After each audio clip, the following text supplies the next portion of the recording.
I really need to hide these.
No idea what this is. Oh.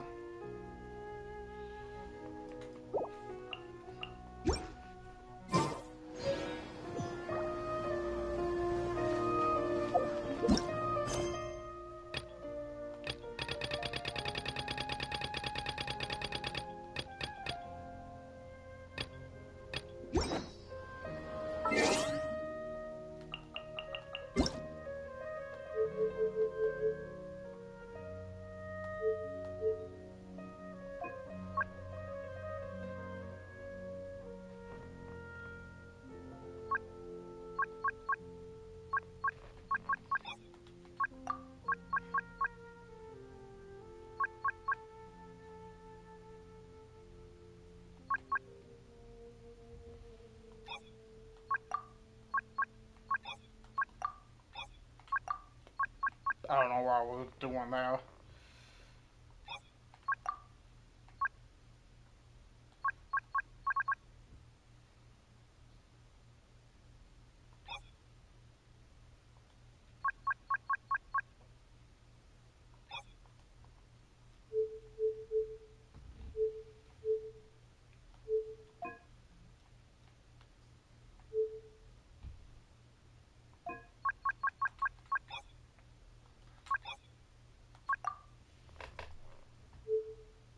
Sure.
Astra Avisask.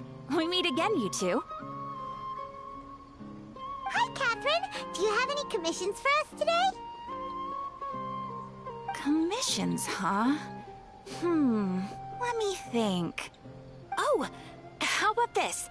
Please attend the Academia's Academic Symposium this afternoon and recite a love poem on stage. Wait, say what now? And if possible, please also use your camera to capture the reaction of the audience upon finishing the poem. Huh? What kind of commission is that? I see. It appears that you're not interested in this commission. In that case, please go to Port Ormos and convince the Eremites there to spend some time volunteering at the local orphanage. Hey, that's not any better. I'm sure the mercenaries will have some interesting reactions as well.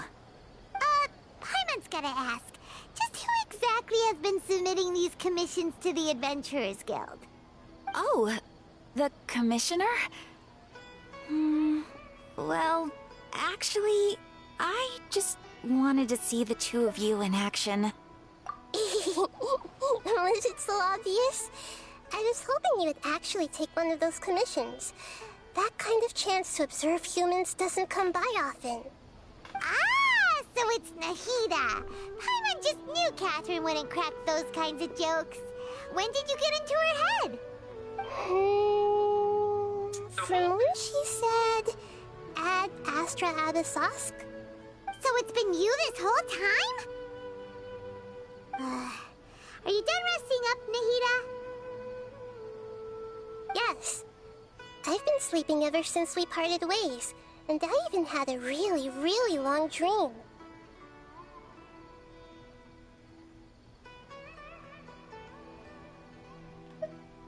It was another dream about the Sub-Zero's festival, except it was a happy one. In my dream, I was sitting in the middle of a flower terrace, and everyone in Sumeru City was holding hands as they danced in circles around me. They danced round and round, and everyone looked really happy. I also got to sit on a gigantic flower carriage. Ferris, the Knight of Flowers, raised me really, really high above the ground, and I was throwing an endless amount of Yalda candies at the children. You know, Nahida, maybe your dream is how the Sub-Zero's festival really should be. It's meant to be a joyous time where everyone gets together to celebrate your birthday.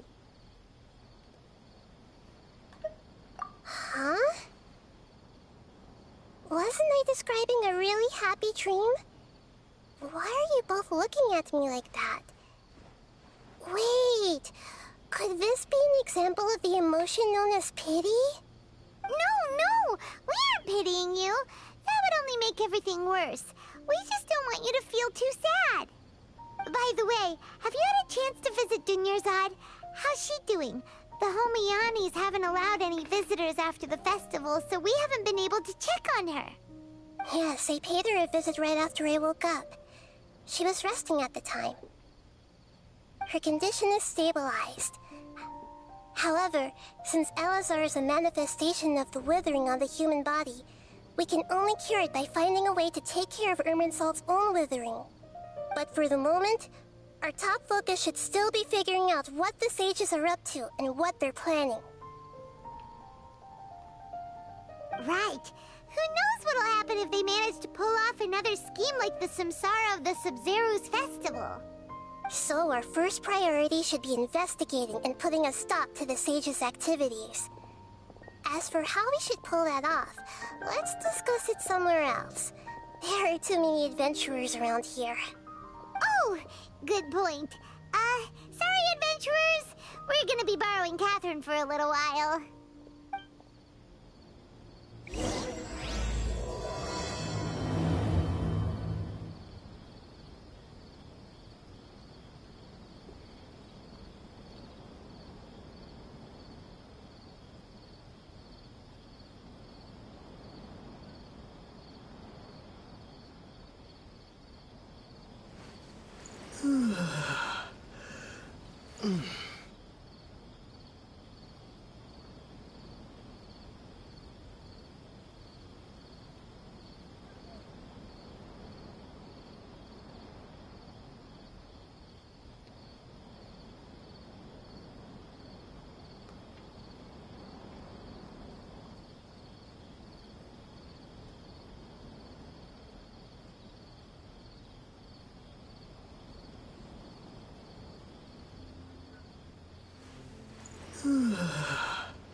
Sorry. Let's continue our chat here. Seriously? Okay, so do you have any ideas on how we can investigate the sages, Nahida? Actually, I've already done a little bit of work on that. But for now, I want to hear your thoughts.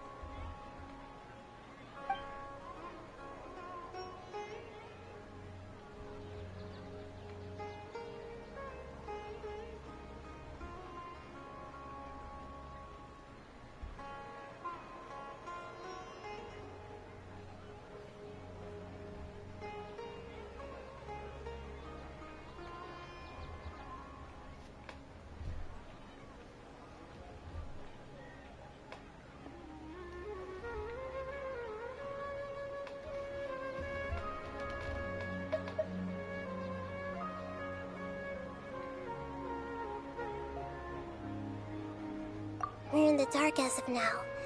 Since we still don't know anything about their goals, any rash move could tip them off and lead to terrible consequences.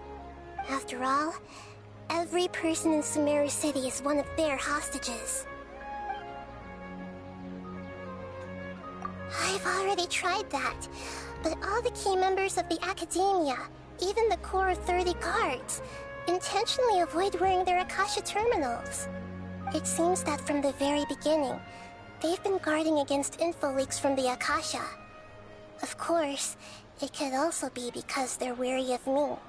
Have you already caught the sage's attention? I'm guessing not yet, but distrusting me would make perfect sense if they've ever paid attention to the urban legends about me. In any case, I probably can't take over their minds directly. No way, that's too risky. You mean it'd be too easy to get caught? No, it's not that. We shouldn't involve innocent students in this. A single mistake could completely ruin their lives. Doing that would be ignoring the safety of my people for my own selfish goals. How is that any different from what the sages are doing? That's a good point. Spoken like the god of Sumeru.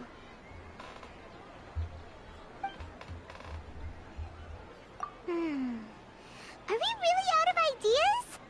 Nahida, you're super smart, so you already have something in mind, right? Don't keep us in suspense. Spill the beans already. According to a popular theory from the Vahumana Darshan of the Academia, rejecting impractical motions at the beginning of a planning session will give more weight to the actual proposal. Okay, but aren't you the god of wisdom? You don't have to use that kind of gimmick to make us take your ideas seriously. Well, I've been thinking that if I can't directly possess the leaders, and if I can't get ordinary people involved, then I should find someone who's already involved, but hasn't decided to side with the sages. You're saying we should recruit a spy? That does sound like it could work. Oh, before coming back, we met someone named Alhaitham. He seems like he acts alone, and he likes doing stuff behind the Academia's back. They probably aren't in cahoots. Actually, I already have someone in mind. Do you still remember that female scholar named Setaria? Setaria? Paimon remembers now. Isn't she the one who's always trailing behind the Grand Sage of the Academia? We ran into her basically every time the Sub-Zero's festival repeated itself. You could even say we're old enemies by now. Paimon still remembers the smug and mean way she always spoke to Nilou. I've always liked observing all kinds of people, and Setaria has always stood out from the crowd. She was born in the desert and was hailed as their greatest genius. Her academic gifts allowed her special admission into the Academia, and also gave her the opportunity to serve as the sage's assistant. Oh, Paimon didn't know she was from the desert. She must be pretty special then. Paimon feels like most of the desert dwellers around the city are working as mercenaries. The name Setaria means star. When she lived in the desert, she shone like the brightest star in the night sky. Later on, she was chosen by the sun. The star was given a place in the daytime sky to complement the sun's dazzling light. Soon after, the star witnessed the sun scorching the earth, which brought forth many disasters. The star began to waver. Instead of staying beside such a sun, wouldn't it be better to return and light up part of the night sky? But in the end, she couldn't give up the radiance of daytime. To cope with her shame, the star buried her guilt and closed her eyes. From the sound of it, Setaria's just hung up on the research opportunities here. But she doesn't really support the Academia. She still feels guilty about not doing more for the desert, right? She's just running away from her problems. Indeed. When they are presented with complex moral issues, many people will simply plug their ears and go with the flow until the problem can't be fixed anymore. She's suppressing a lot of guilt, but before she realized it, she had already become the sage's accomplice. She can't deny her part in their schemes anymore. Right. We must somehow make her face her problems again. That way, not only can we get useful intel from her, but she can also use it as an opportunity to redeem herself. From my past observations, Setaria will take a day off from the Academia every 10 days to do some shopping in the city. Tomorrow afternoon just happens to be a shopping day for her. That'll be our chance. To prepare, let's go check out some of her favorite spots, and have a quick chat with a few of the vendors there.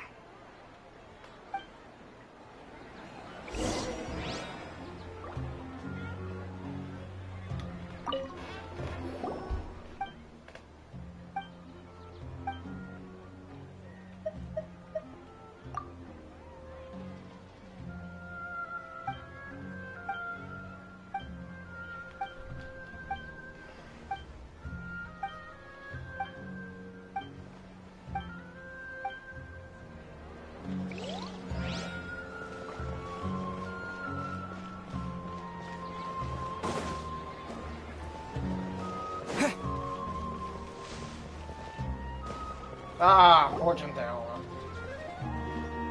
This should be Setaria's favorite fortune-telling spot. So should we ask the fortune teller about Setaria? No, I already have enough information on Setaria. The most important thing now is for you to pay attention to the vendor's talking style and key characteristics. Talking style and key characteristics? My poor lost lambs, have you become troubled over your fates? The divine voice of wisdom often echoes between mine ears. If thou be blessed today by the gods, I may be able to show you the way. Huh? Really? Nahida, you've been whispering things to her? Shh. My friend here has some doubts regarding his future. Can we get a fortune reading for him? Of course, of course. In that case...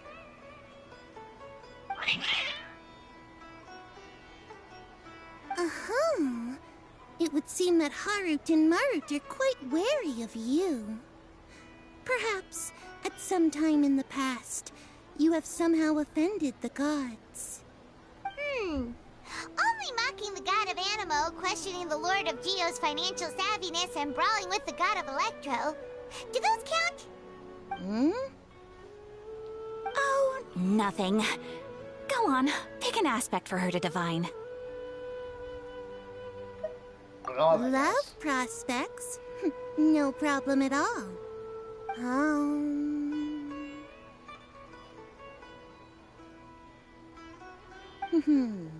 The gods have spoken. The truth shall be revealed. I love this. One who is fated to cross your path will appear on... Huh? So many people will fall for you. How could that be? Harut, Marut, did you two spoil my divination? I've never read a fortune so absurd. Actually, Paimon thinks this is probably the most accurate fortune-telling you've ever done. I admit that the orientation of today's celestial matrix is, suboptimal. As such, there will be no charge. Is that so? Well, that can't be helped. If you were to bring some food offerings for Harut and Marut on your next visit, perhaps they could help you reverse the wheels of fate.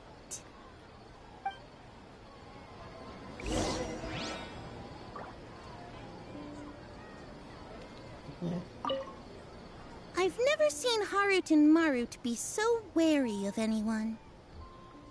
Fair enough. Wait. Oh. Is this another one of Sataria's favorite stalls? Yep. It belongs to a king. His father helped Sataria a lot when she first moved to Samari City, so she still comes by whenever she has time. When I start talking with him, listen carefully to the details of our conversation.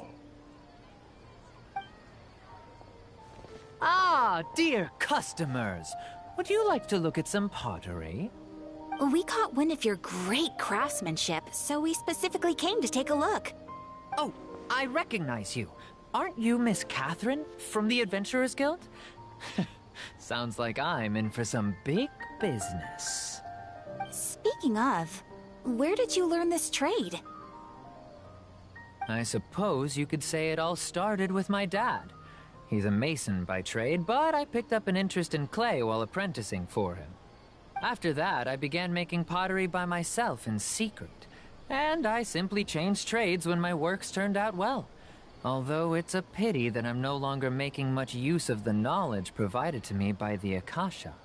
That's nice. You're making a living doing something you love. So is your father still working as a mason? Oh no, not anymore.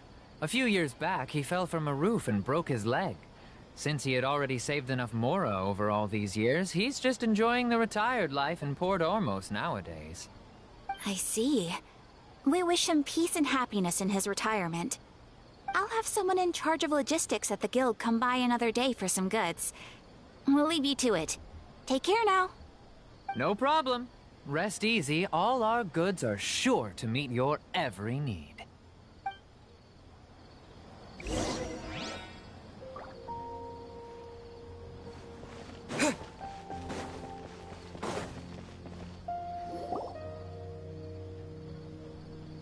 This should be our final stop.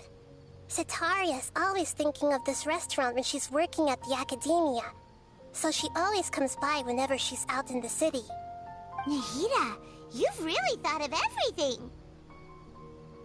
It's my duty to protect Samari's citizens, after all. Hi there. I feel like I've seen you down by the docks before. Huh? Sorry, I don't quite remember. If I recall, you were having a discussion with someone about shipbuilding at the time. Ah, that's right! I've always been really interested in feats of marine engineering. After all, I grew up in Liyue Harbor and spent my entire childhood staring at the ships going in and out of the port. I came to Sumeru to study, but failed to make it into the academia due to my lack of talent. But I'm still discussing all kinds of problems with different scholars, and I'm continuing to study and perform research from the restaurant's basement. I'm sure I'll get to the academia after their next round of exams. What an admirable spirit for learning! Amazing! Sure, but you'll find hardworking people wherever you go. So this restaurant has a basement as well? Huh. First I've heard of it. That's right. It's not usually open to patrons. Most of the time, employees use it for breaks or to hold private events. I see. Guess that makes sense. Well, good luck with your studies, Miss Chishan. Thank you so much. As long as I can make it into the academia as an official student, I'll be happy.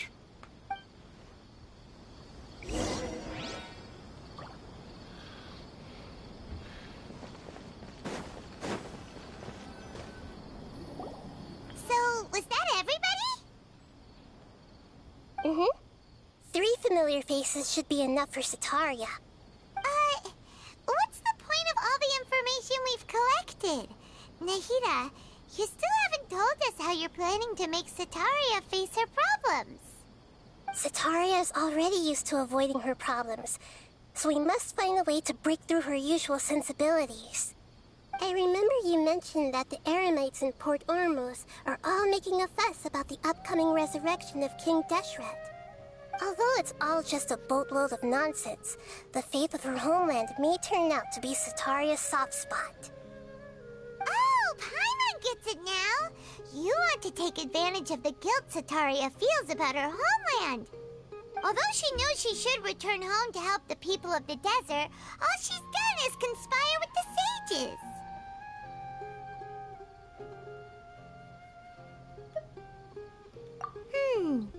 So, how do we set that up? Well, King Deshret is long gone, and Sataria is also too smart to fall for any simple tricks. If we simply engaged her under the guise of King Deshret's believers, she would definitely be weary of us, and we may not get anywhere. But if we were to borrow some of her close acquaintances to talk with her, her reaction would probably be very different. So, you mean you're going to possess those people we just talked to? Yep. Possess them through the Akasha. Imply they've already converted to the faith of King Deshret, and then convey our made-up will of King Deshret. As long as everything goes smoothly, we'll get through to Sataria for sure. She'll never guess that we had anything to do with it. Ah, so that's how you're going to use all the info we collected on these people. It's so that you won't slip up and break form. Possessing them will only work if you can manage to pass off as them. Exactly. So, best of luck with impersonating them. What? Huh? Best of luck? But we don't know how to possess anyone. That's no problem at all. I'll just share all their senses with you once I've possessed them. As long as you're also wearing an Akasha terminal, the effect will basically be as if you've possessed them yourself. Huh. That is pretty convenient. But why does he have to do this? Can't you do it yourself? Although I've been observing humans for a while, I've never been good at imitating them. You're not wrong. It's always been painfully obvious whenever you try to pass as Catherine. If it was at all possible, I would have preferred to leave these people alone. But seeing how things are now, I probably should just accept it and push on. beat yourself up over it. We're only doing this to help everyone, and we'll only be borrowing them for a little while anyway. Alright, then let's give it a go tomorrow afternoon.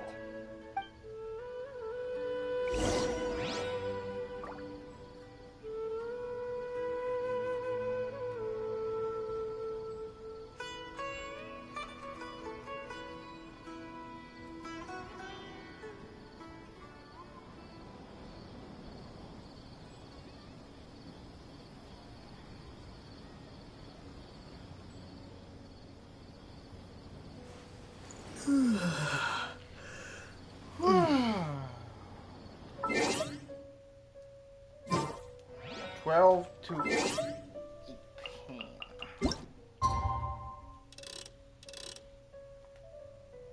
Do 13.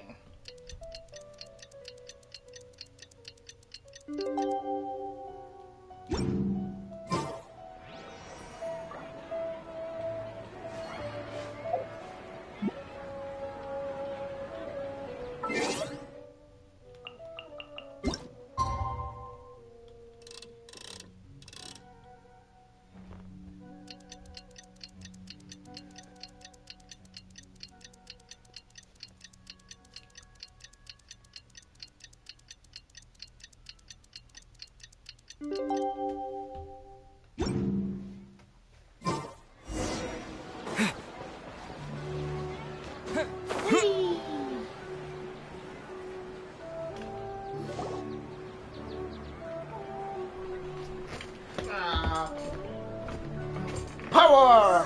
Here she comes. Satori is here. Let's quietly follow her. Once she starts talking to her acquaintances, we'll find a safe spot to begin possessing them. As for how we'll sway her to our side, I'll leave that to you. I trust you'll know what to say. Paimon's starting to feel kinda nervous. Okay, let's go. Looks like they've already started talking. Let's find a hiding spot and get started.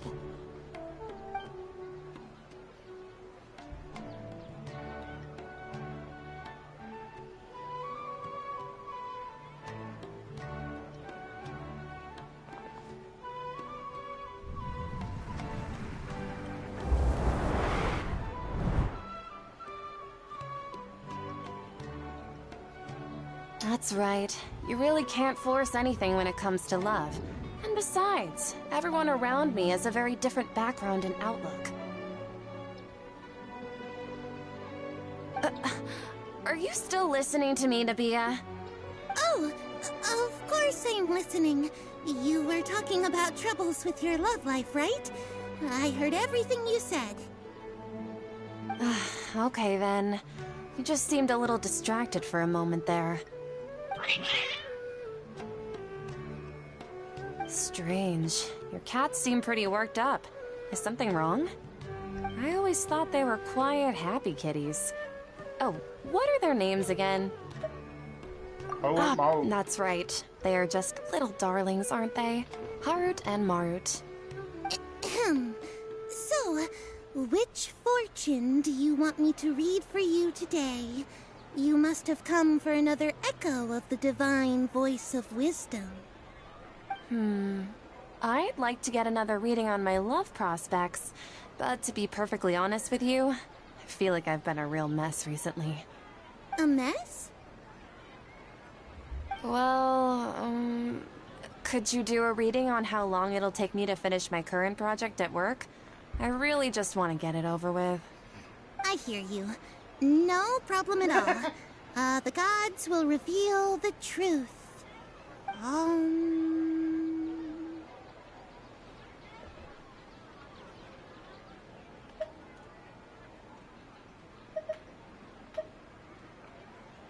Check.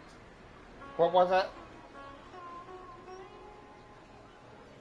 I think it's the top one.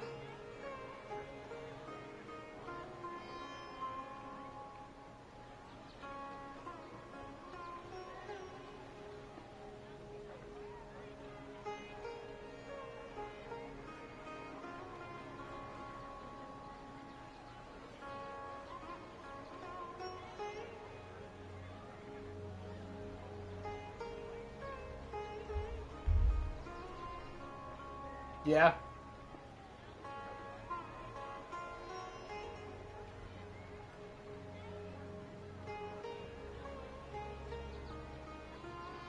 The gods are asking, Setaria, why haven't you gone home? Why haven't I gone home? Do the gods really know everything I've been thinking about? Setaria, why don't you just go home? It's a demand now instead of a question. Oh, the gods seem to be truly upset. I'm sorry. I know I failed the gods. Please pass on my most sincere apologies and ask for their divine forgiveness. And if I may ask, Nabia, is there a specific god who's speaking to you right now?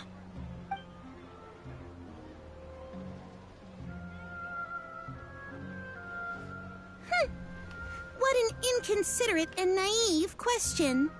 The god who is speaking to me is, of course, the wisest and mightiest of all, King Deshret. King Deshret? No wonder he would make such a demand of me. Wait a second. King Deshret passed away a long time ago. Even though news of King Deshret's resurrection has been spreading like wildfire, it's all just a misinformation campaign from the academia. How can King Deshret still exist in real life?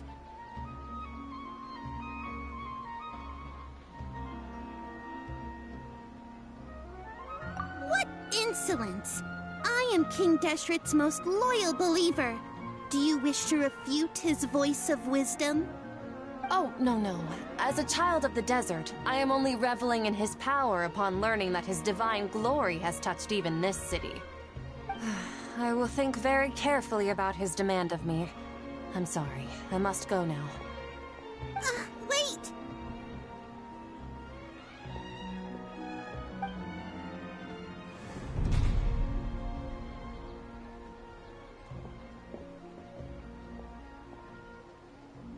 Whoa! She just ran off in a hurry. She looked pretty upset, too. Well done. Setaria didn't seem to suspect anything amiss. To have something she's been trying desperately to avoid show up out of nowhere and berate her, that must have shaken her to the core. Aw, Nahida, it seems like you understand human emotions really well after all. All I know are some abstract Harava-taught theories. In any case, my time with you has shown a lot of them to be utterly useless. I'm still trying to make sense of everything. Anyway, enough of that. Let's hurry and catch up to Setaria. He's out of games now, right on cue. Let's get ready to possess him right away.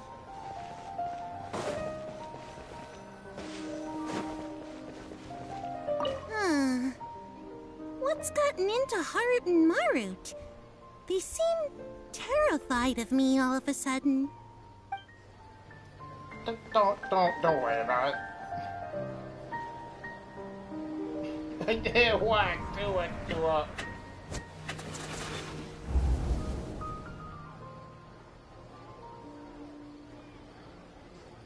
It's okay. I just got caught up in something.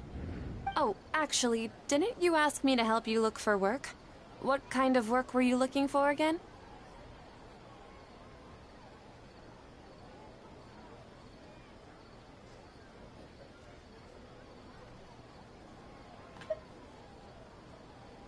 Masonry?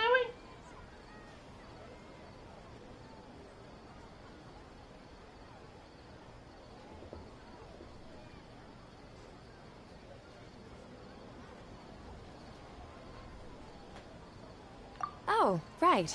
Your old man's craft. How could I forget? Speaking of, how's he doing? Is he feeling any better?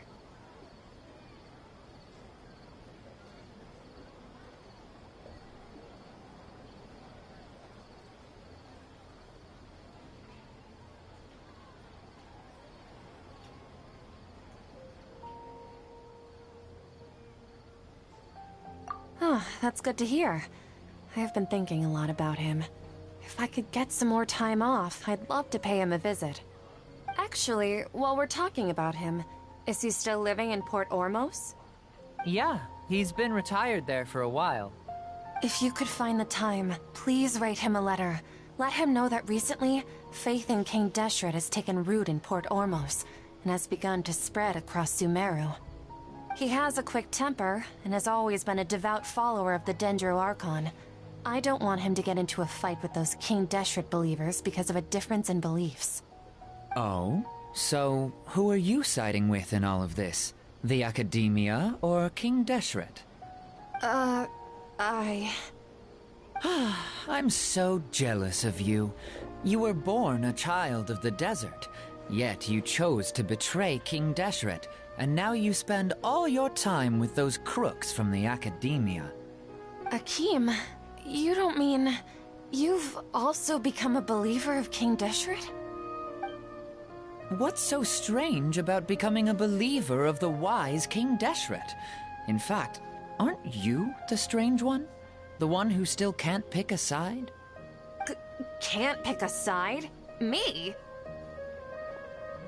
Whoa! Paimon had no idea you'd be so good at this! You really zeroed in on the issue and put it right in front of her. It might feel a bit overwhelming for Sataria. But once everything is over, I'll be sure to pay her a visit to her mind and explain everything. Anyway, let's keep going. You Come on! Sataria's already started talking with Shishan! Do we think that you'll believe the Dendrocon to manipulate yourself? Also, thank you.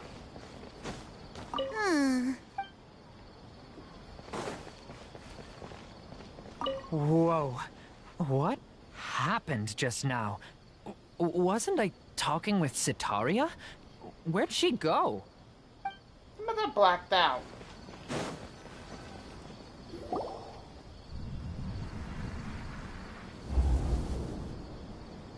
So, Shishan, have you noticed anything weird in the city lately?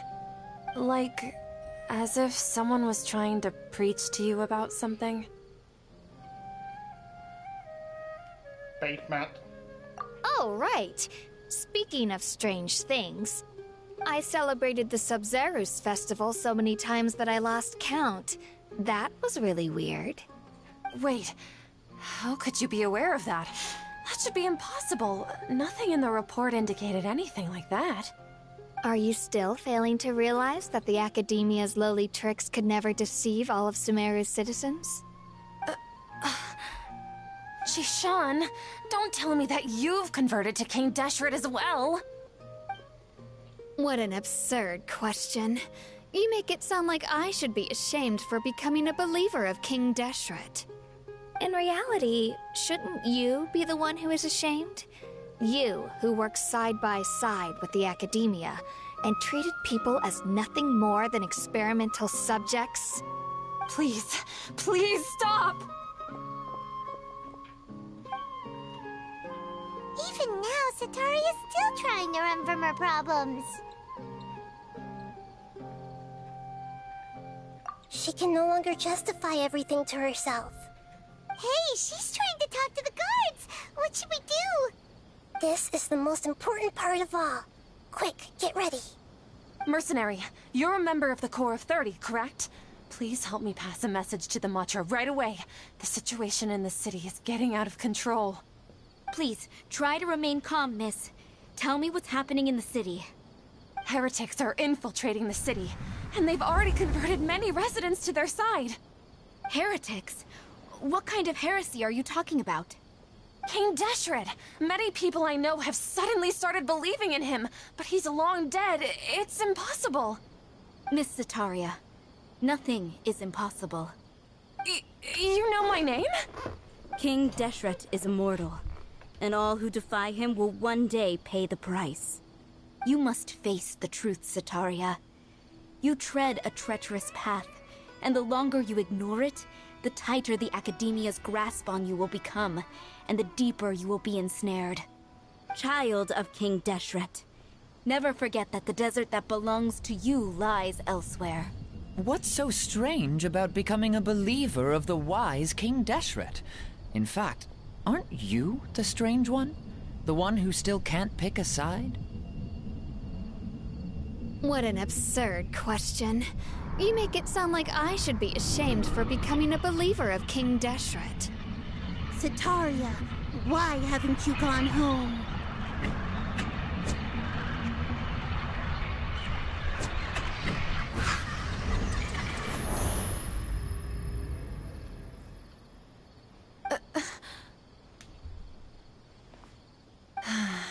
It seems that no matter where I run, I only keep finding more believers of King Deshret.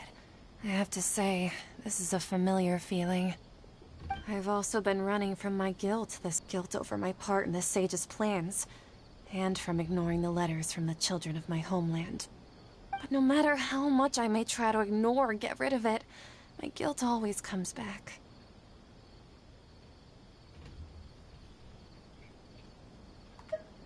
You won't necessarily lose your research opportunities by facing the truth.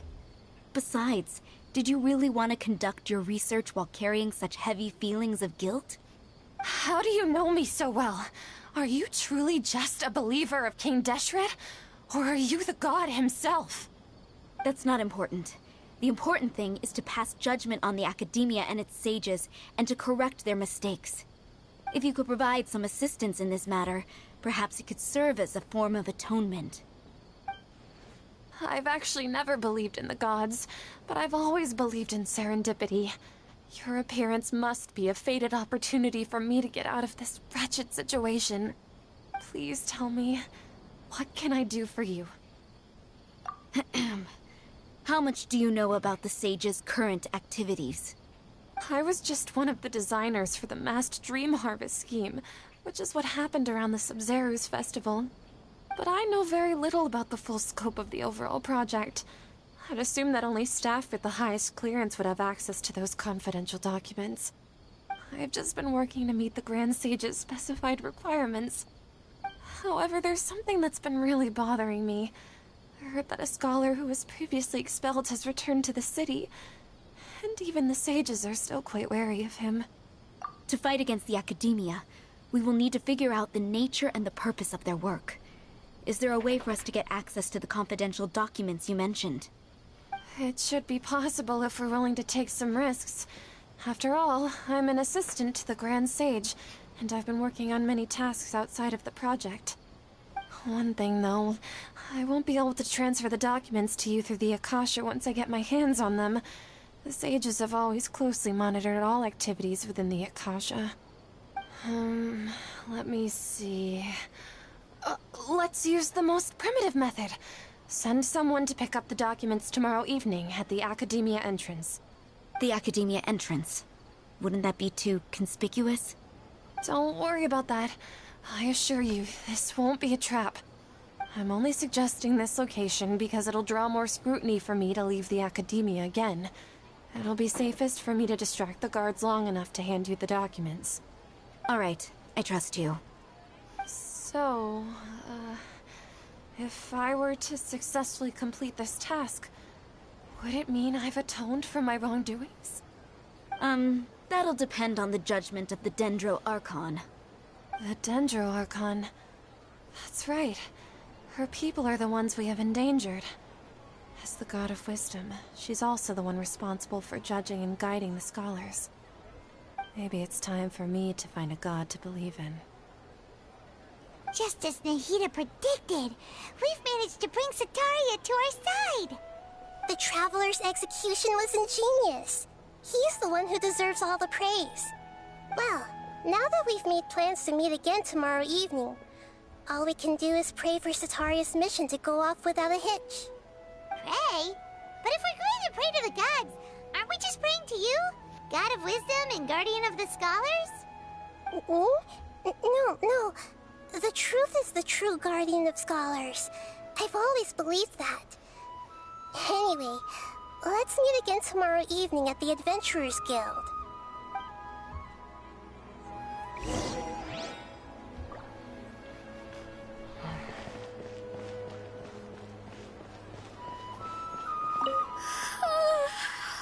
seem to have dozed off just now. Maybe I studied way too late last night? Oh, I'm sorry. Can I help you with anything?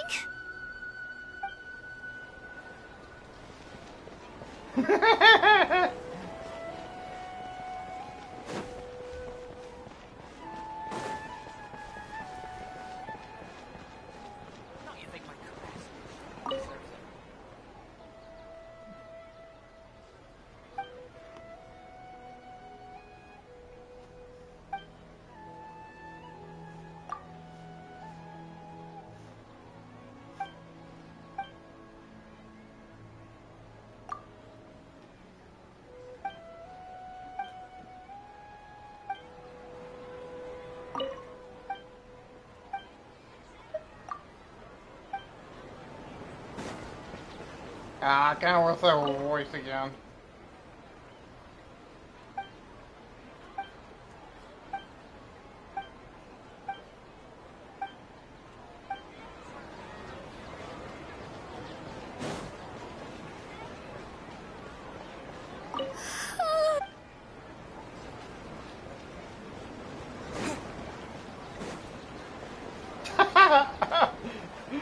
What? Catherine not here because he that has a body.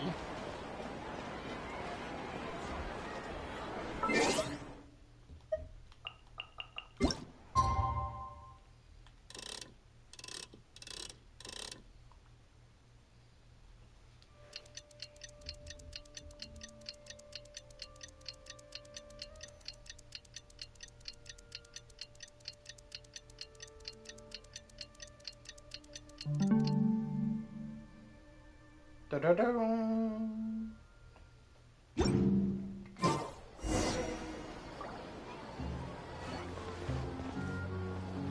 Catherine, we're here! Oh, you are the other Catherine, right? That's right.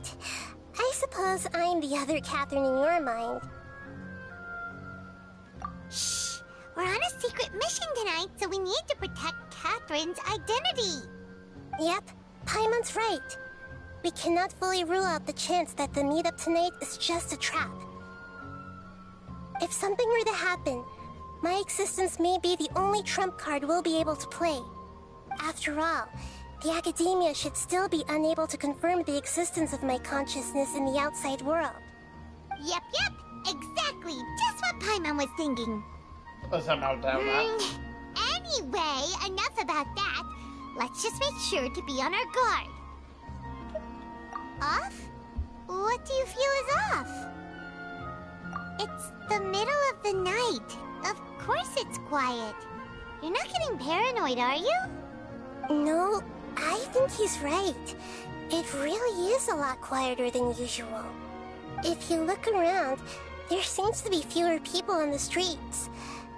I'm not sure if this is the case for the entire city, though. Huh. Maybe it's just a coincidence.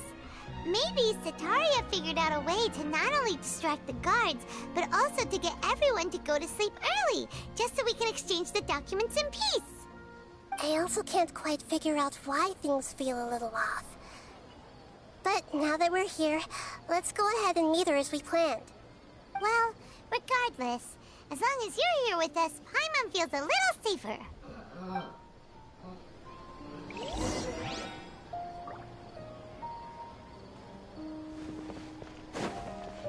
Huh.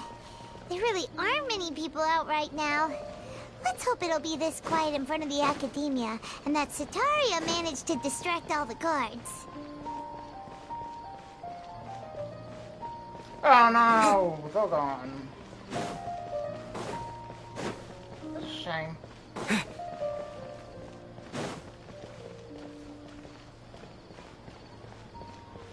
The people over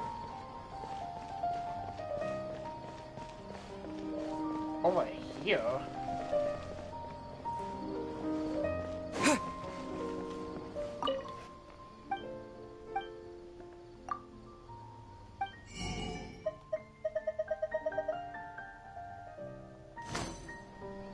Dope.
Well, that point where they went.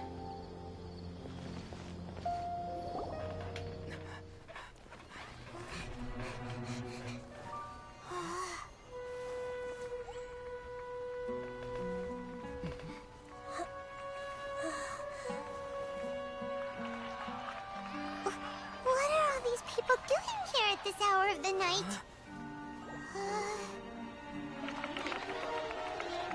Ah, the triumphant hero returns at last. And to a rather spectacular welcome, even if I do say so myself. You're the outcast, expelled from the academia. Indeed I am. Although these days they tend to call me the Doctor.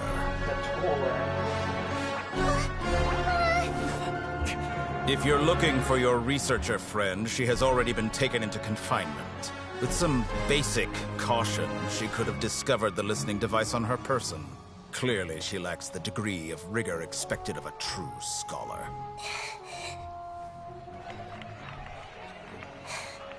The people of Sumeru City.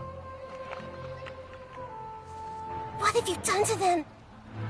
I simply made some minor adjustments to their Akasha terminals. Now they can deposit information directly into the subconscious. As you can see, all these lovely people now believe this traveler is a hero who has just saved the world. They too be fair. My experiment is a success. And now it seems they can no longer hold back their sheer adoration.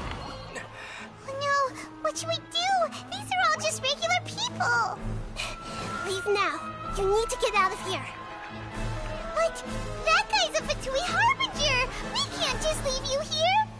Nor can I abandon the people of Sumeru.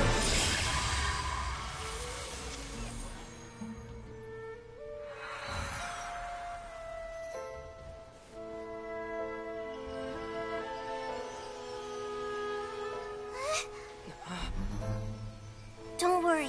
We'll meet again outside of the city.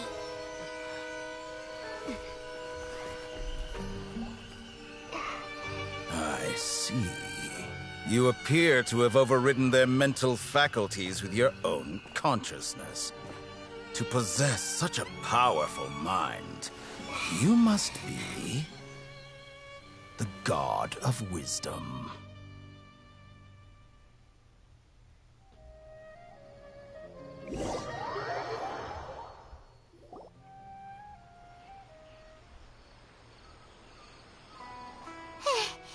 This should be far enough. Whew. Paimon needs to catch her breath first. Is Nahida going to be okay? We only made it out because of her. I'm not sure. That guy pretty terrifying. Paimon wasn't counting on running into a new Harbinger here, let alone such a high-ranking one. That guy was number 2. So scary. He called himself the Doctor. Remember, Tainari told us about him. Sataria did say that someone who once got expelled from the academia came back recently.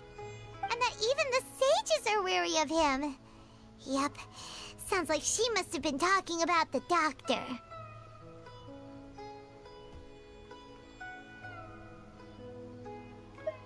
Yeah, now that the Doctor's in the picture, we're no longer just dealing with the academia. They're in cahoots with the Fatui. But what are the Fatui after this time? Another Gnosis? Yeah, things would be a lot easier with Nahida's help. Nahida said we'll meet again outside of the city. But we can't just keep waiting around, right? You mean... Oh, right! Wasn't he invited by the sages to work on some project when we were staying with him in the Vidia Forest? That has to be the same project. Even though he turned it down at the time, he might still know something. There's no time to lose. Let's go to Gandharvaville.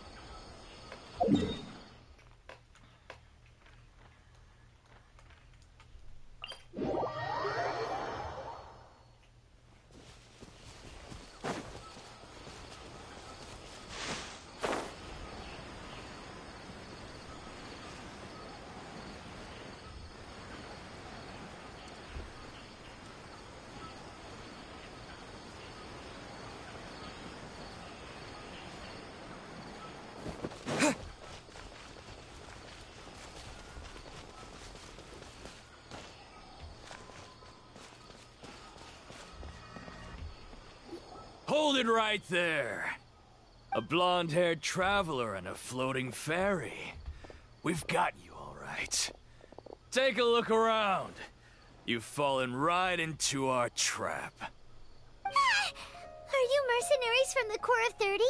Did you come here to arrest us? Corps of 30? We're nothing like those government lapdogs who don't even get scraps for their work. We are an elite brigade that commands the highest commission rate in all of Sumeru. We're here on the orders of a client known only as the Outcast. The Outcast? An outcast from the Academia? But why wouldn't the doctor just send the Fatui after us? Still wasting time on idle chit-chat. We'll shut you up soon enough. Get them! You're up, Traveler! Following orders. Yeah! Yeah! Yeah!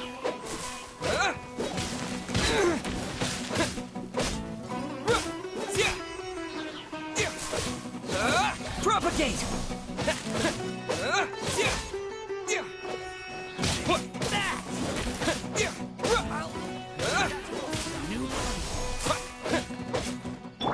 Light of the blazing sun!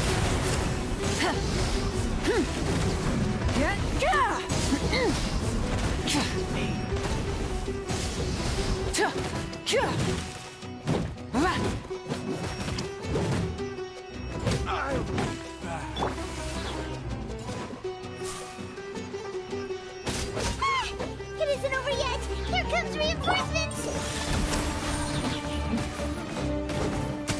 From whence you came!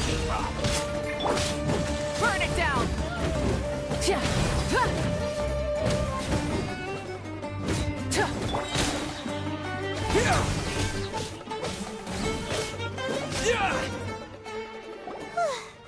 That was pretty rough. Is that what elite mercenaries are like? Yeah, looks like we'll have to keep our guards up. But this doctor guy seems like a pretty tough opponent. He knew exactly where to set up an ambush. Did he predict that we would try to find Kainari? Going up against smart people is tough. Anyway, let's keep going.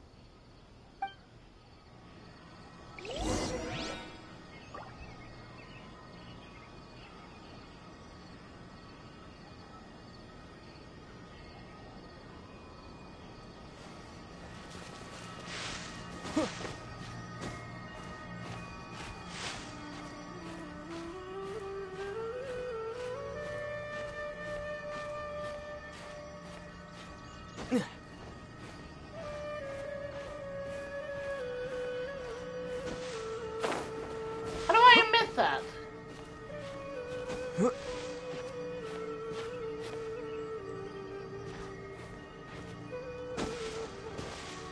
Whoa!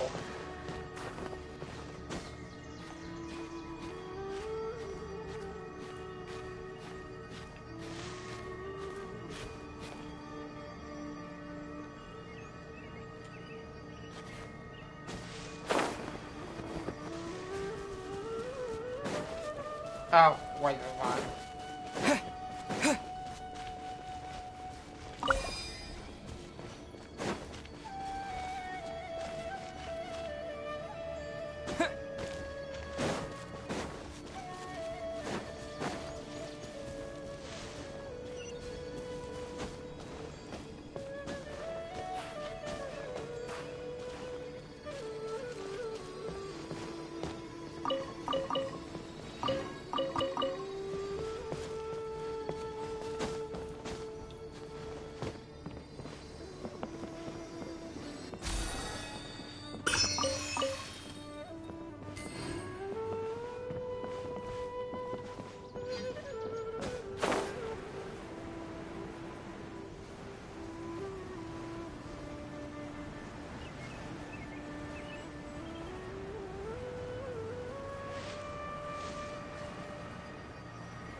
Paimon! What are you two doing back here? Chloe! It's nice to see you again! Are you doing alright? To be honest, I'm not doing too well. My Elazar has been progressing at a faster rate lately. I'm finding it harder to complete more intricate tasks. Dang. As a result, Master Tainari is taking me off the patrol schedule. He will only allow me to stay here and coordinate other people's tasks. Oh, Chloe!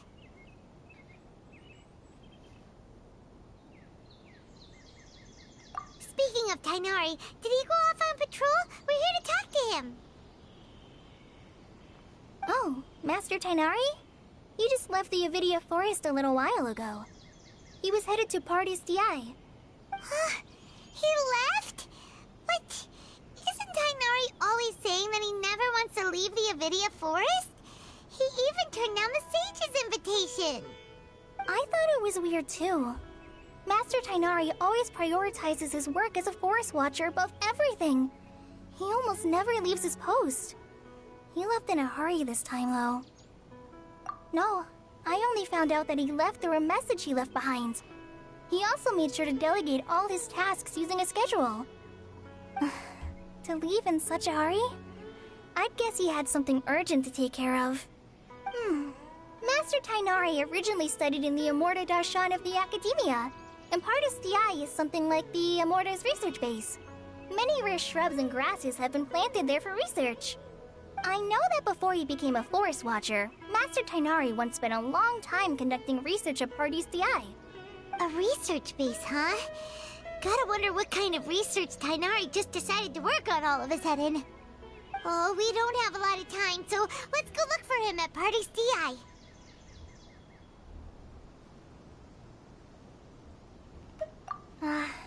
Don't worry, I'm fine.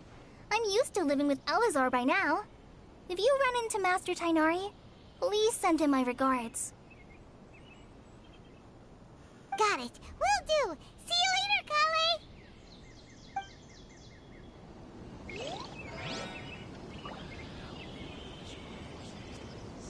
I had already made up my mind, to be honest with you, so I didn't try to hide my current condition. Don't worry about me. I'll be fine.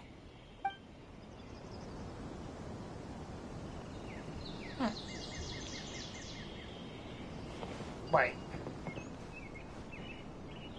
Oh, yeah, gosh.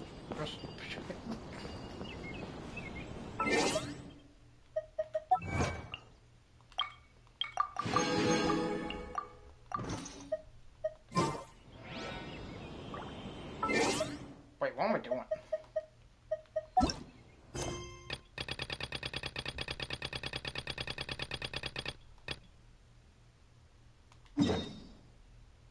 Oh.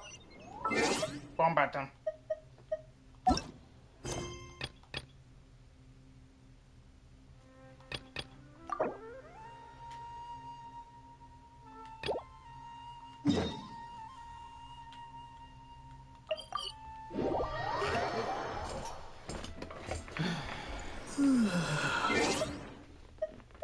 For the event.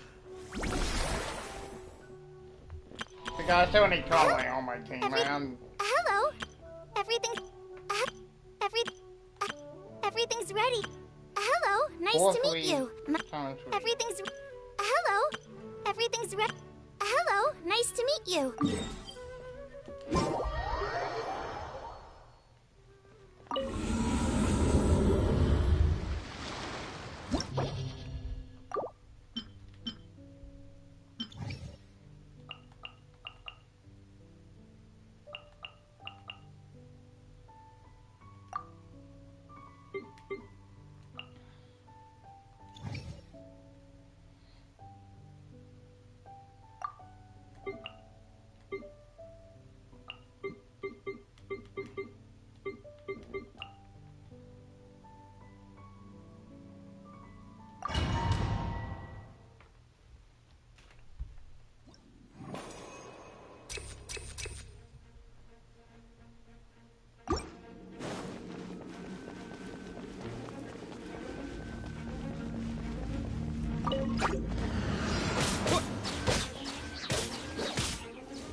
Light of the blazing sun!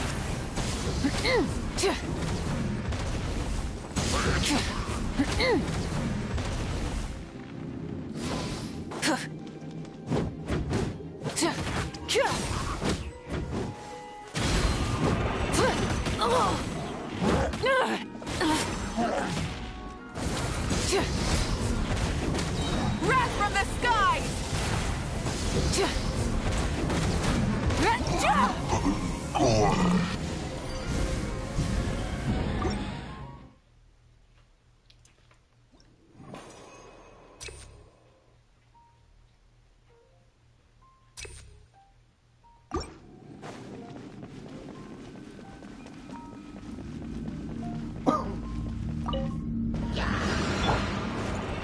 Rise with the sun!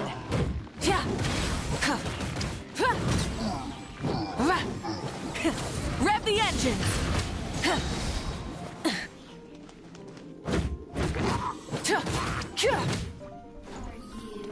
Pyroclastic surge!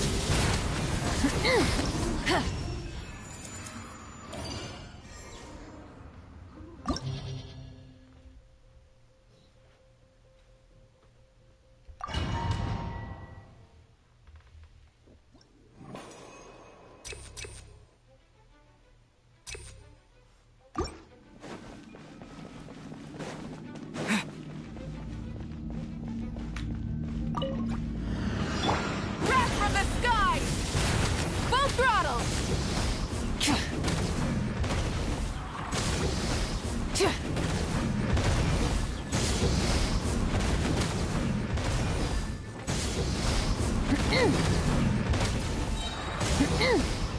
Light of the blazing sun!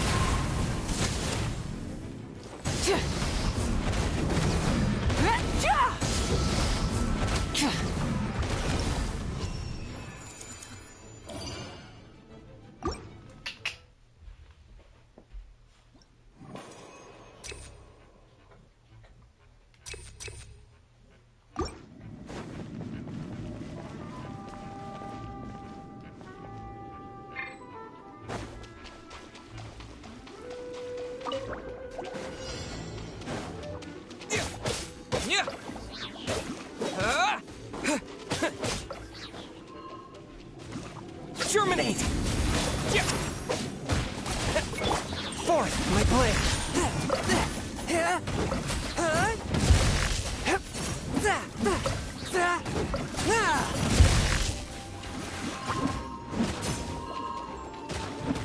Submit for judgment!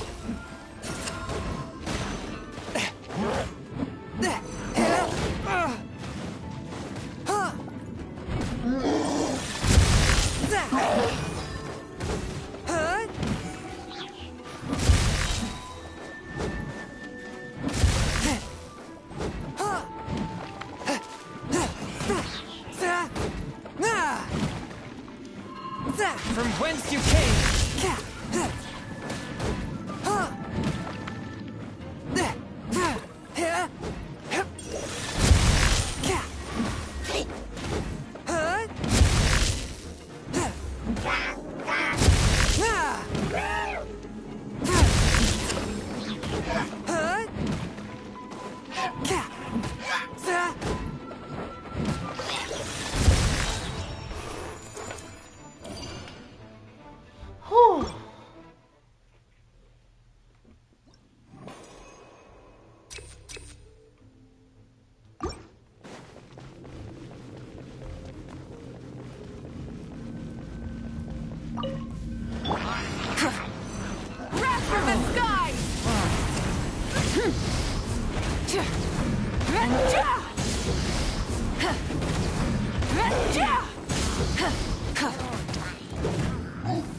down!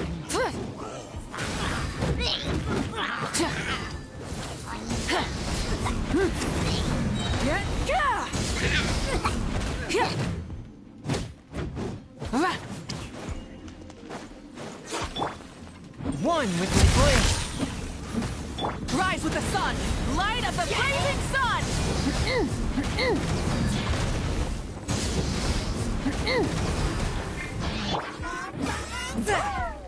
Submit for judgment. Forth my blade.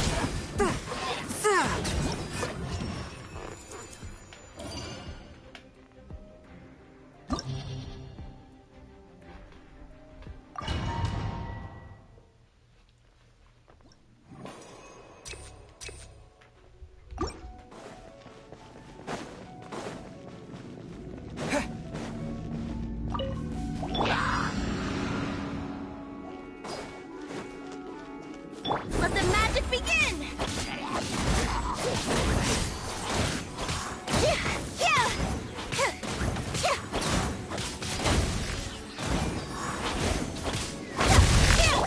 Wrath from the skies!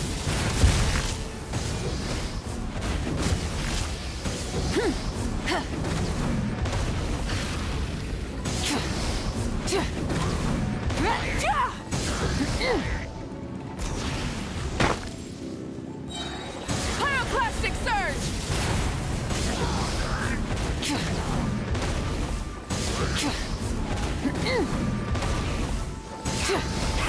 Rev the engines!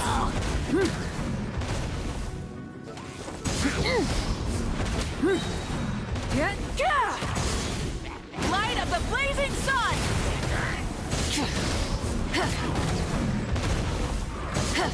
Try and stop me!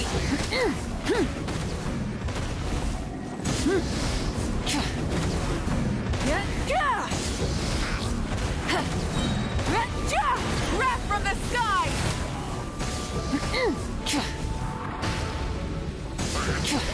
Full throttle!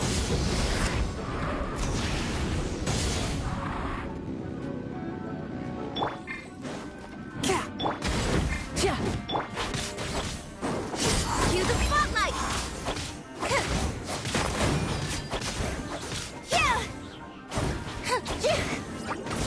Light of the blazing sun! Try and stop me!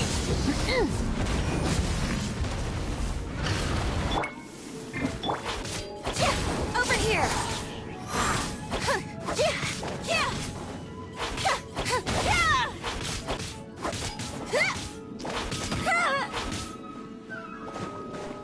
A touch of frost.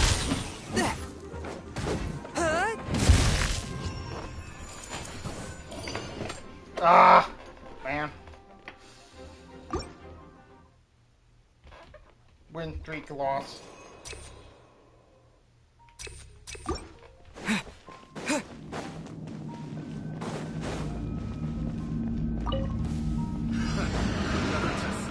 Pyroclastic surge! Full throttle!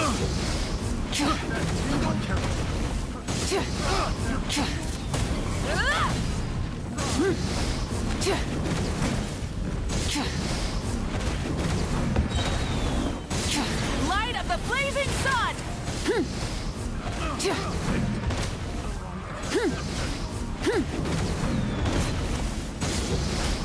Burn it down! From whence you came. Be amazed! Surprise!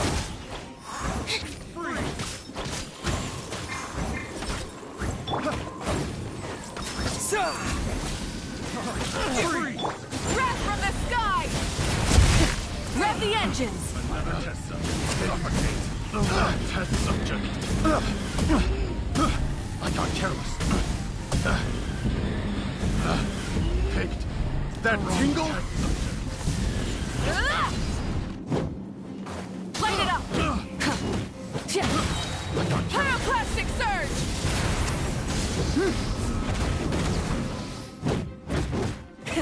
Rev the engines!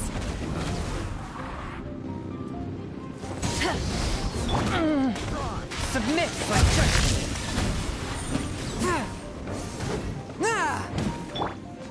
Burn it down! Wrath from the sky!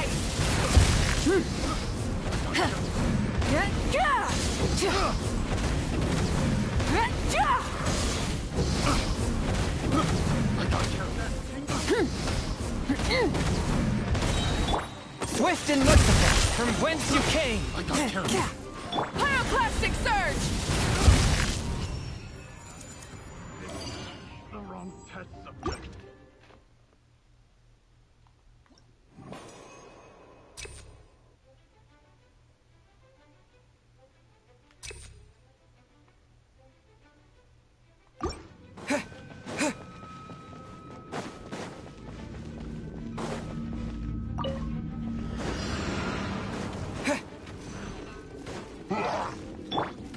Rise with the sun! Try and stop me!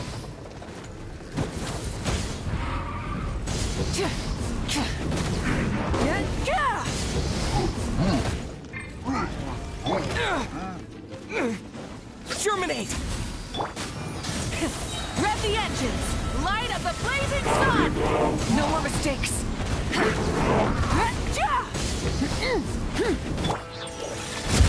Submit for judgment! Let the magic begin!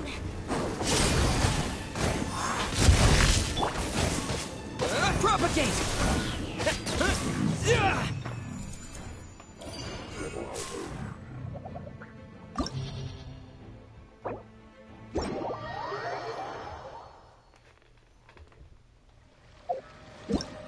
Hello, nice to meet you. Hello, nice to meet you. My name is Xiangling. Hello, nice to meet you. My name is... Everything's ready. Let's go!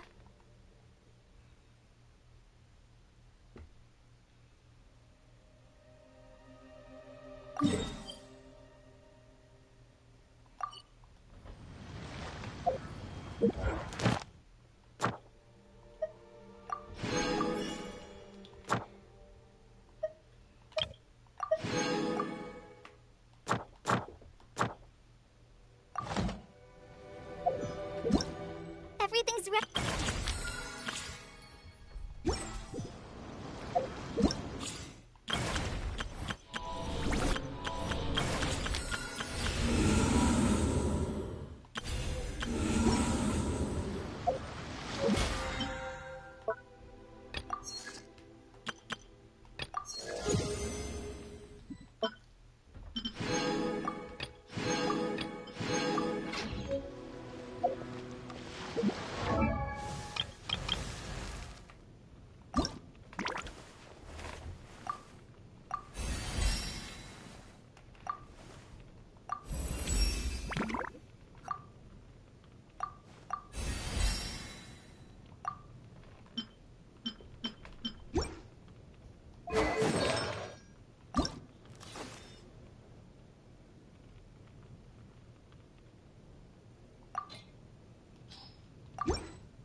Nice to meet you. My name is Xiangling. If there's nothing better to do, we could go foraging for ingredients. Oh, wow. This feels great. My whole body is bursting with energy.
spark things up a little. Spirit Blade! Attack!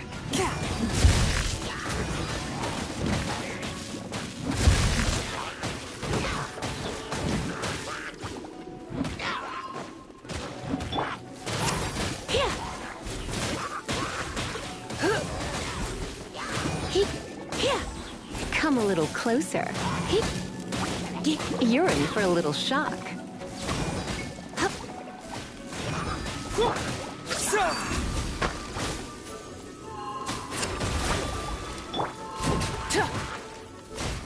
What?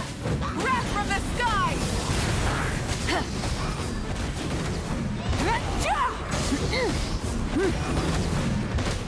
Try and stop me!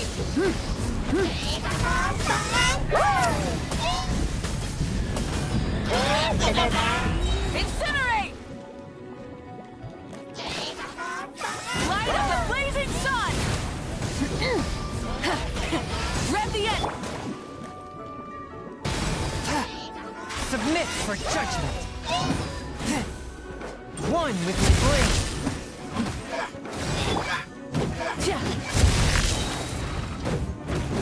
Light it up! Pyroclastic surge!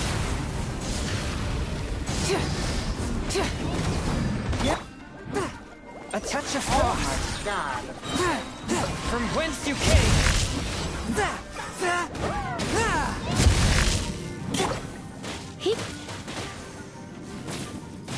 Try not to enjoy this too much.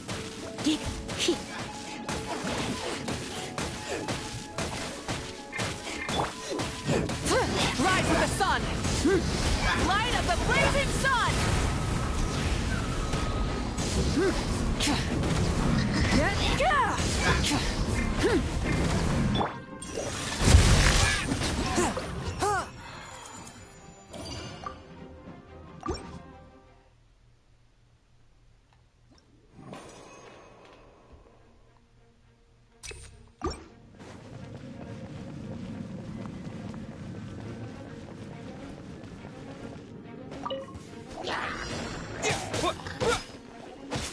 Burn it down!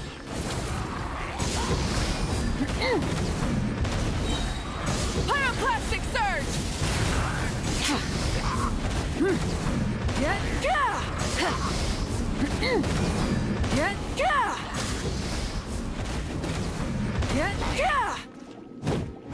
Light it up! Wrath from the sky!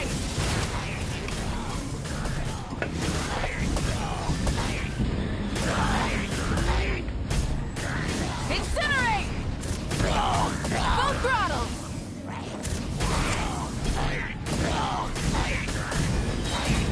Light of the blazing sun!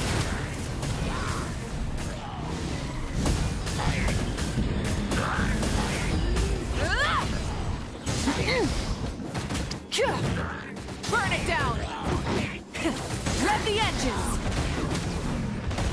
Swift and merciful! Spirit Blade! Attack!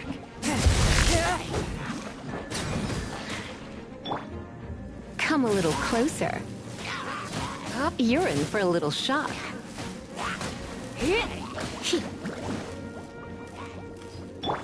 Scatter! Exterminate! Wrath from the sky!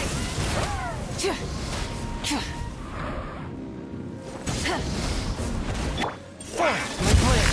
Submit for judgment! Come a little closer.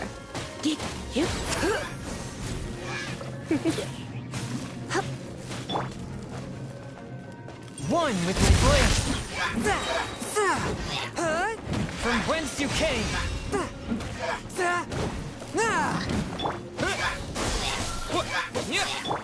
Light it up!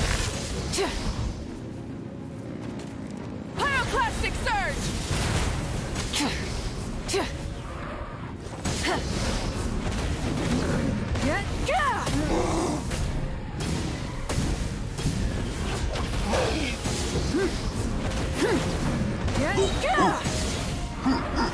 Wrath from the sky! little. Don't be such a Let's spark things up a little. A touch of frost. Barely a scratch.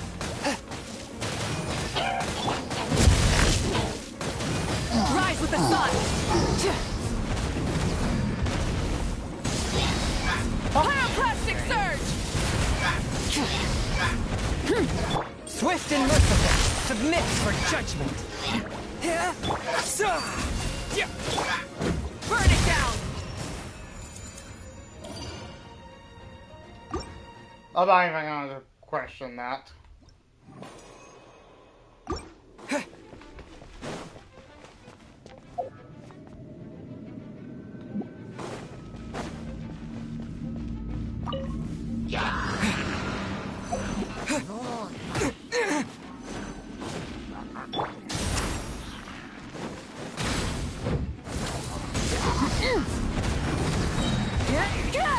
Light of the blazing sun!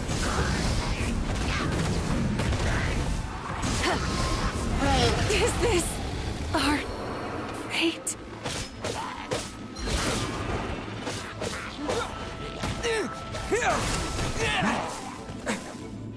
One with my blade.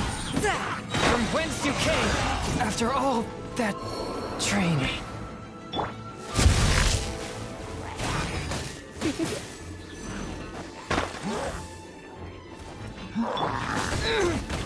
Oh my god. Scatter! What?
Ad Astra.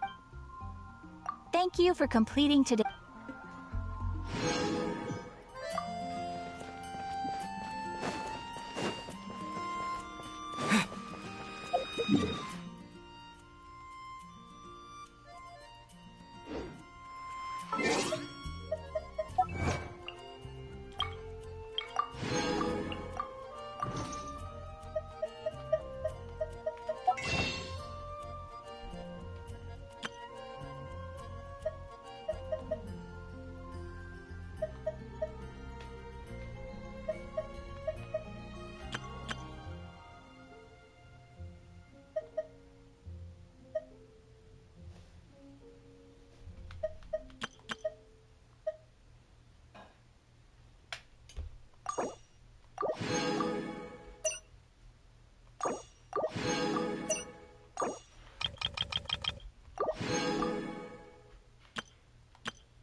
A touch of frost.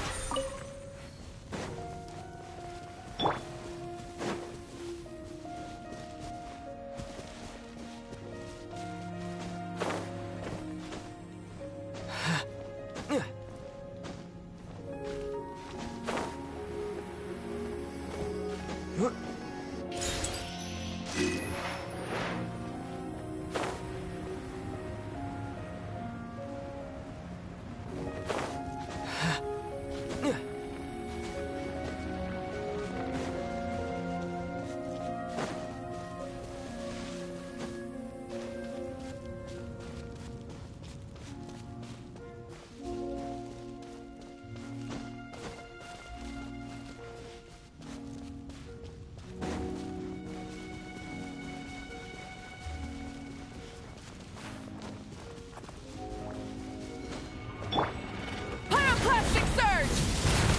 Try and stop me!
Oh. I guess we just, like...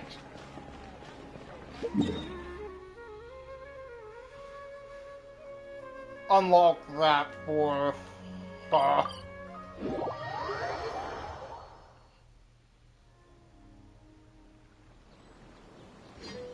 Wait, but...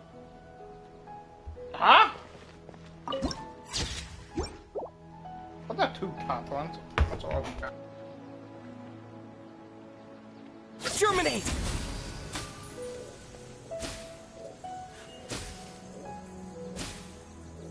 Propagate!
Catherine.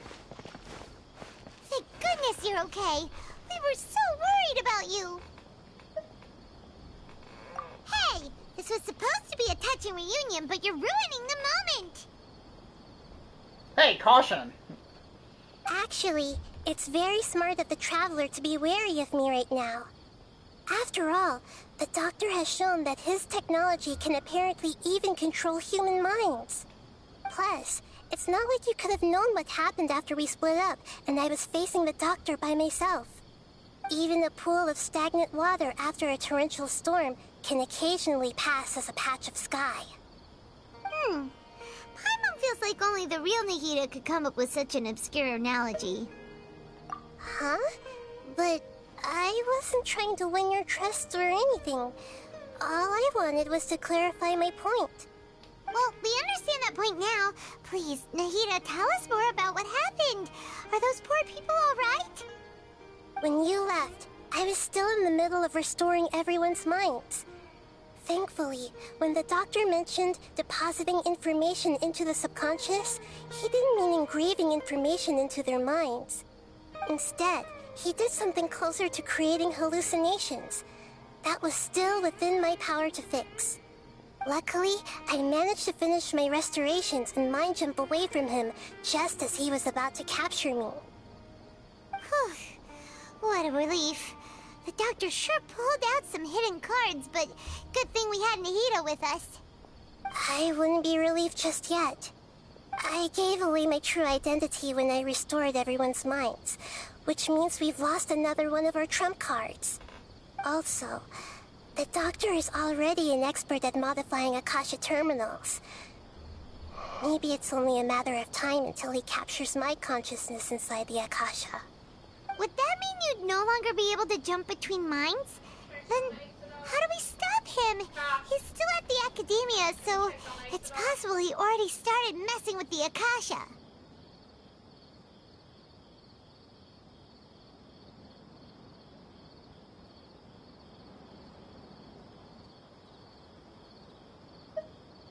Ugh, it feels like he's toying with us. What a nasty piece of work.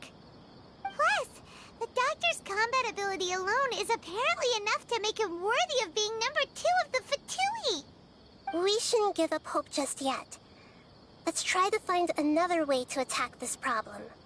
Actually, Nahida, how did you know we were trying to get to Party's Di? Have you been waiting for us? Yes, I have. I can see the Traveler's elemental energy, so I deduced your destination by looking at the direction you were moving in. You didn't come here for sightseeing, right? Did you find any leads? We're looking for a scholar we know. His name is Tainari, and the sages once tried to reach out to him. Why don't you come inside with us and see what we can find? Okay, let's just hope we won't get him into trouble.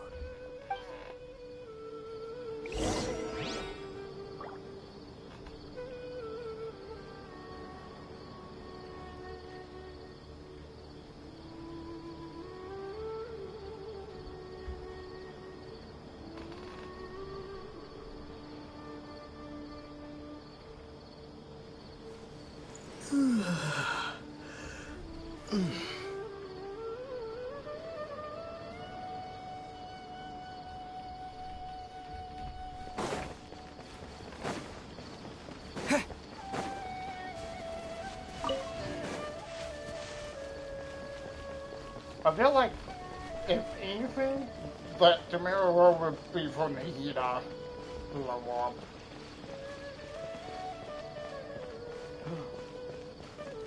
up. Oh yeah.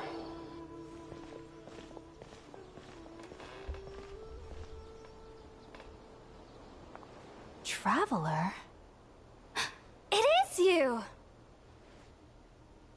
Ah! It's Hypatia! Ah, what a pleasant surprise! It's so nice to see the two of you again. Who's this? She's a scholar we met in the Avidia Forest. When we last saw each other, she was still training in the... what's it called? Satyavada life? Oh, I see. That's right, we're old friends. You've come at just the right time. Ever since I've come here, hardly anyone has even talked to me. Hypatia, you're way too excited about this. Actually, for you to leave the Avidia Forest means... you're not in training anymore? Wait, no. Did you already finish your training and reach Pariporna life? What do you think? My consciousness has already managed to make contact with the divine. You did it? Congratulations! It's so exhilarating to share this sublime joy with others at long last. When my consciousness made contact with the gods. What a supreme and unparalleled experience that was. That sounds incredible! Oh, all right. Actually, please wait. I haven't forgotten my promise to you. Remember? I promised to help you understand what you saw from Irminsul once I gained deeper insights. My current self has not only gained true insight, but I can even help you establish a direct connection to the consciousness of the divine. You can do that? I've never heard of anything like that, but if you want to give it a try, I'll do my best to protect your consciousness during the process. Hold on. I brought some spirit-born ale with me. This is still a crucial part of the ceremony. We're using that incense again? All right now. Hold my hand. I'll help you establish a pathway to connect your consciousness. Okay. Ready?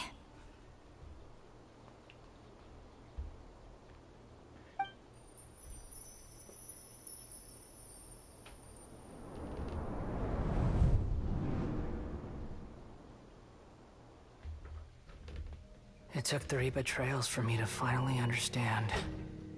The world is just an elaborate tapestry of lies. My fury will never be quelled. The first to betray me was a god. My creator. My mother. Valuing strength above all, she saw no worth in me and I was discarded. The second was a human. My family. My friend. Consumed by fear, he saw me as an abomination. The third was one exactly like me. A hope for the future. A fledgling barely out of the nest. Powerless before his mortality, he broke his promise to me. Humans, they can't be trusted. And the gods fill me with pure loathing. So I said good riddance. I denounce the world and laugh in its face. My chest will never again be defiled by worldly filth. I will scrub away every last trace of human emotion. Then it will be empty, a blank slate, and ready to receive a supreme gnosis, brimming with pure divinity.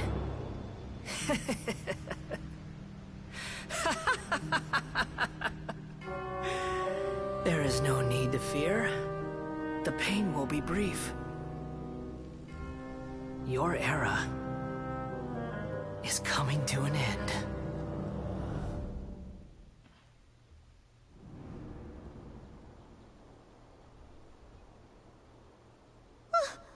What was that?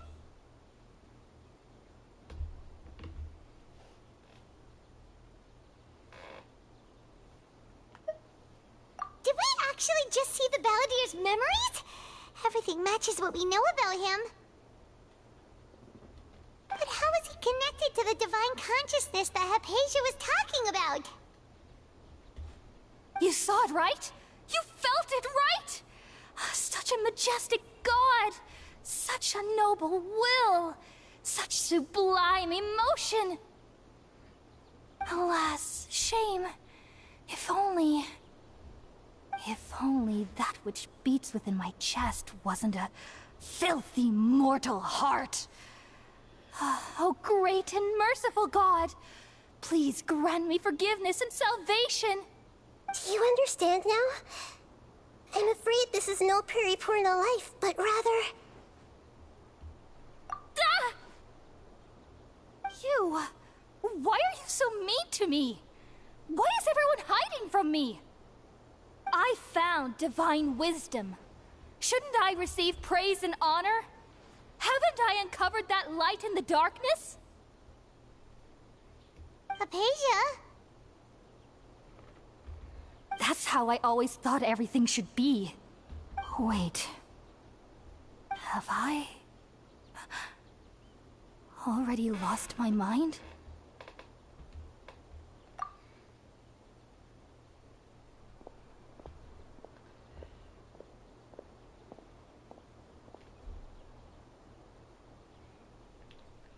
Wait, something isn't right.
Okay, we finally lost him.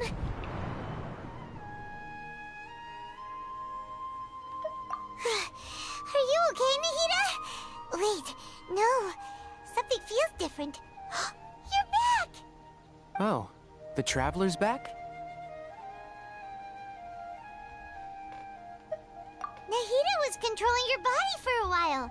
It seemed like she jumped over to you as an emergency measure right before the Catherine puppet was destroyed.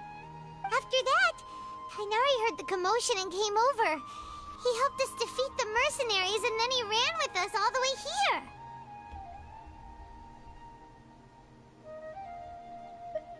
What? You swapped places? You mean your consciousness also went into Nahida's body? Wait, then where is Nahida's consciousness? Where is she now? I never imagined that an individual's consciousness could be transferred around like this. Had I not seen it with my own eyes, I would have never believed it. I don't think this can be achieved with current human technology. Also, while we were running, the consciousness in your body told me to pass on a message. She said, "The doctor has found a way to trap my consciousness, so I can't journey with you anymore. But even in a moonless night, a shower of starlight can still drown out illusions and lies." Oh no! Nahida's trapped in the sanctuary of Surathana for good this time. Was that message all she left for us? It's pretty vague.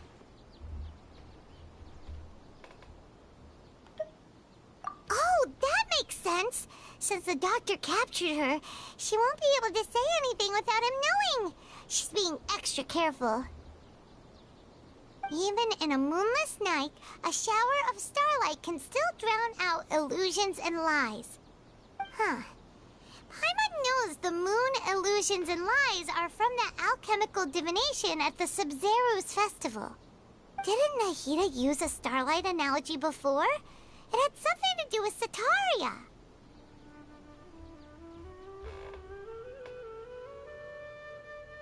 Oh, that makes a lot of sense. Huh. Do you think Nahida was telling us to go find help in the desert? But she isn't with us anymore. Think we'll be okay? Paimon, you said Sanctuary of Surasthana, correct? Does this mean that this Nahida you're talking about, the consciousness who was occupying the traveler's body, is the Dendro Archon? Your guess is correct, but the situation's a bit complicated, so it's really hard for us to explain right now. That's all right. A scholar's curiosity doesn't need to be appeased right away. As for the complicated nature of the situation, safe to say I have witnessed that for myself. I've spent some time with you, and it looks like the Dendro Archon's also on your side. So, I trust you.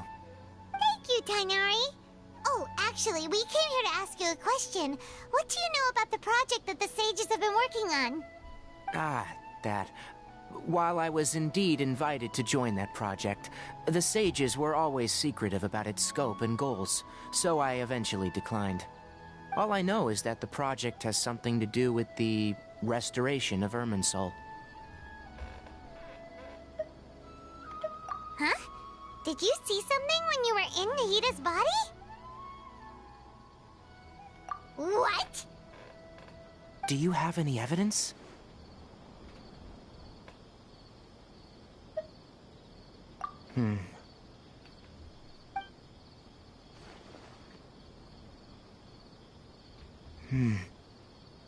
So that's what happened. That explains why Hypatia's symptoms were different from those of the other scholars who went mad. It's because she made contact with the consciousness of a new god who is still in the process of being born. Tainari, did you leave the Avidia Forest because of Hypatia? I did. I noticed Hypatia's mental anomalies, but since her symptoms were rather atypical, I secretly took her to Pardis Di and began searching for a way to return her to her normal self.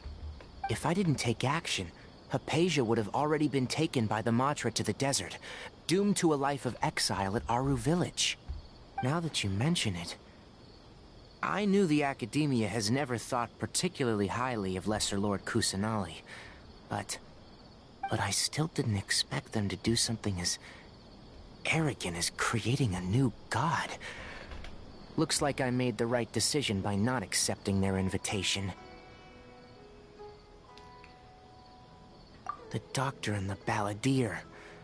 We have 2 Fatui Harbingers in Sumeru. Sounds like we're in for a bad time. From your description, I don't think they've completed their project. There may still be room for us to intervene. But then, what is the connection between creating a new god and restoring Irminsul? Yeah, it feels like we're still nowhere close to figuring out the sage's goals. Right, we've pretty much gone over everything we need to know, so we should head out. How about you, Tainari? What are you going to do? I'll stay here for now. I still want to try a few more things to help Hypatia. If you're planning to go into the desert, start by heading for Caravan Ribat. That'll be your fastest route. Come find me here if there's anything else I can do to help. May the spirit of wisdom go with you. Thanks, Tainari. Hopefully Hypatia will feel better soon. We're off then.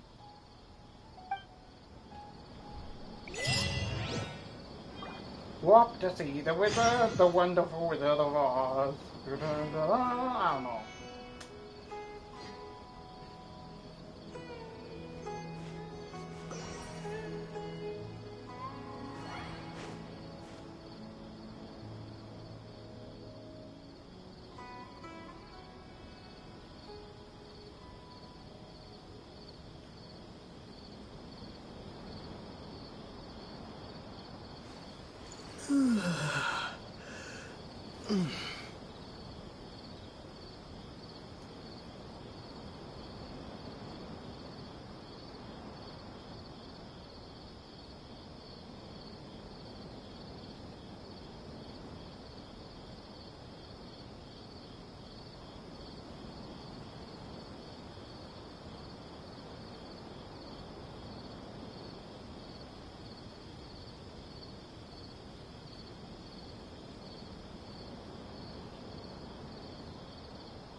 climb up a mountain.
We finally made it to Caravan Rebot. It's pretty lively here. So, just past this wall is the desert, huh? Oh, wow. Paimon remembers hearing people call this the Wall of Samiel. It's made to block sandstorms from the outside. Oh, if it's this tall, it's gotta be the divine work of Greater Lord Rukkhadevata, right?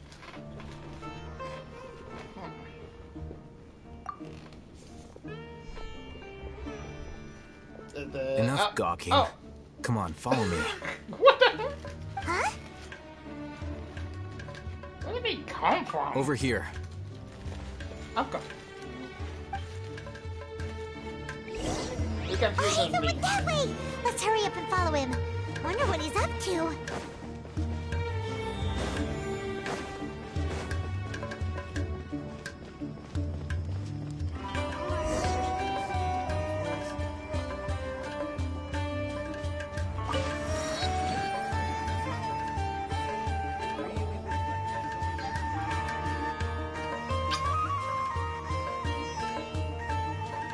What did you do?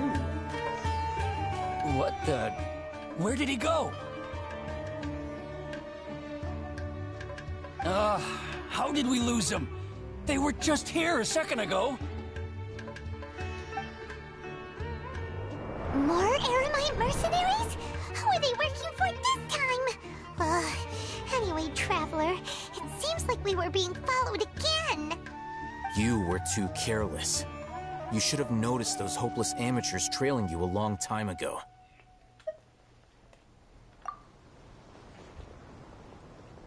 There's no need to thank me. I've never cared to keep track of personal favors. All I did was correct a mistake I happened to come across. It's a habit I developed at the academia. You really gave Paimon a scare, Alhaitham. We never thought we'd run into you here. Last time we met at Port Ormos, didn't you say you were going back to the academia? Wait, don't tell Paimon that you're here to take us back on their orders. Oh, so you've already landed yourselves on the academia's hit list. I can't say that I didn't expect it. However, had I wished to turn you over to the academia, don't you think you'd already be the Eremites' honored guests by now? Oh, right. You do have a point. I have no interest in running errands for that project. As a scholar, I've always belonged to the camp that promotes researcher autonomy. And these days, you're more fascinating than anything the sages can offer. Not quite. To tell you the truth, I'm still investigating the divine knowledge capsule. Unfortunately, I've run into some difficulties. Everyone says the capsule originated in the desert and was eventually moved to Port Ormos. If I am to get to the bottom of this, I must understand how the capsule first came to be. Which brings me back to you, and why you're so interesting. The leader of Ain al-Ahmar used the Divine Knowledge Capsule right in front of you, and upon seeing him, your expression became perplexed, and you were lost in thought for quite some time. To have that kind of reaction, I think you must have realized something. Are you interested at all in sharing what you've been hiding from me?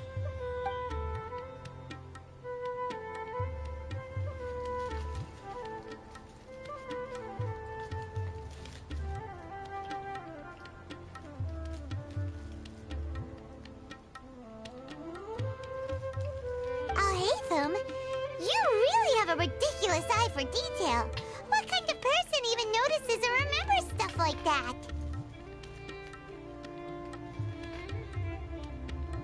So that's your answer. Well, I do work for the Academia after all. So considering that, it is indeed wise to keep your cards close to your chest. But that does prove you do have some undisclosed information about the Divine Knowledge Capsule. Am I right? No matter. Rather than simply learning the answers from you, I'd still prefer to investigate on my own.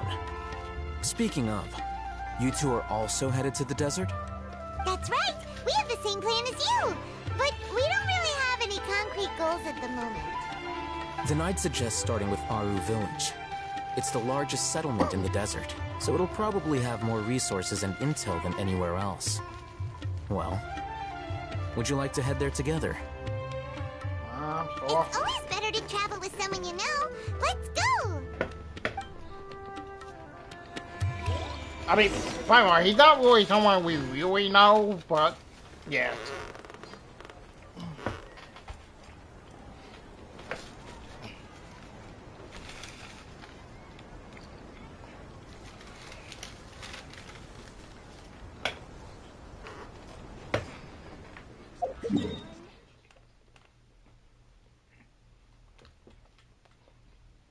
Well, what's in for me?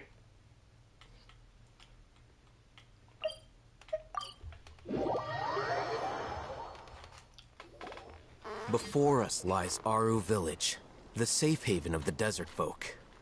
Whoa, this landscape is really something else. What a cool place! Let's go check it out!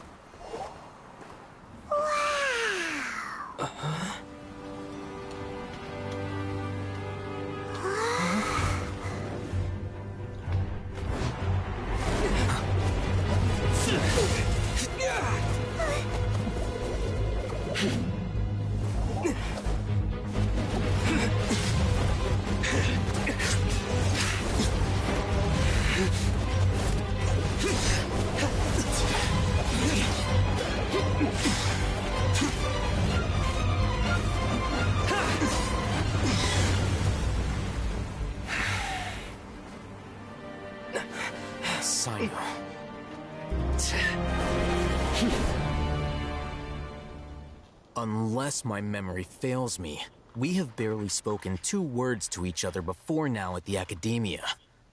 Would you care to enlighten me as to when and how I invited the General Mahamatra's wrath? Oh, Hatham.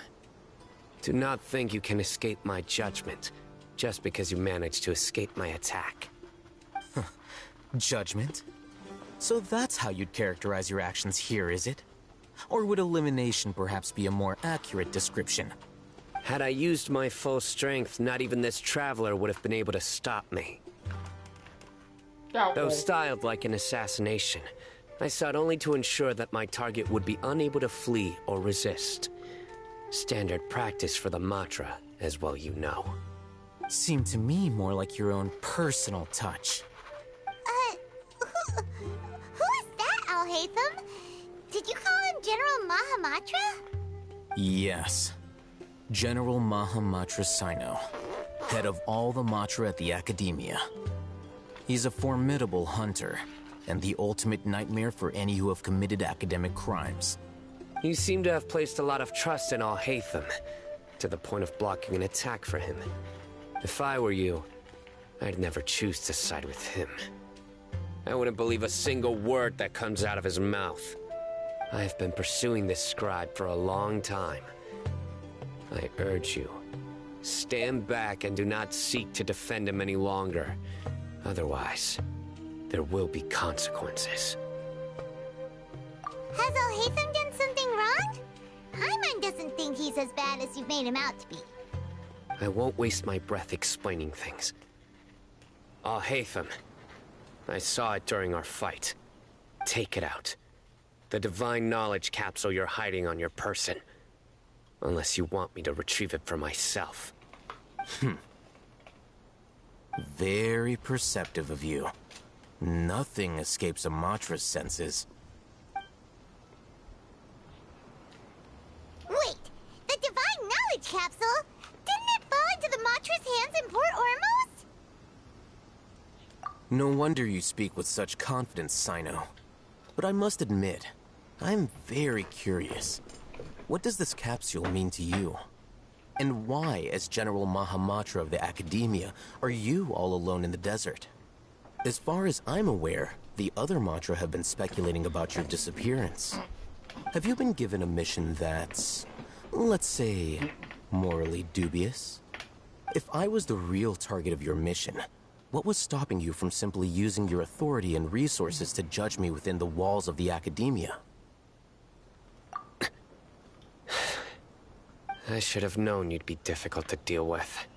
You two? Ugh! What should we do, Traveler? Paimon feels like we can't trust either of them! Let's go. Ahem. Well, look at you two, acting all tough and self-righteous over there. Wait, Dia?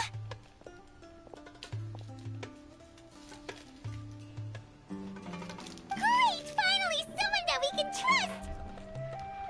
You gotta help us out here, otherwise these two are gonna start fighting again! Yeah, sure looks that way. Two giants from the Academia duking it out once and for all. Not something you get to see every day, that's for sure. Listen, I know you academic types love to fill up your big brains with self-righteous morality and lord your empty rules and virtues over each other. But how dare you bring your petty disputes into the safe haven of Aru Village? It seems like someone's gonna have to beat some sense into your thick skulls until you finally learn to respect these grounds.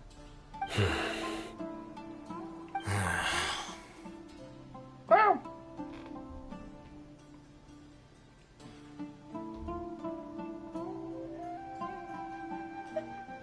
Hey, did either of you hear a word I just said?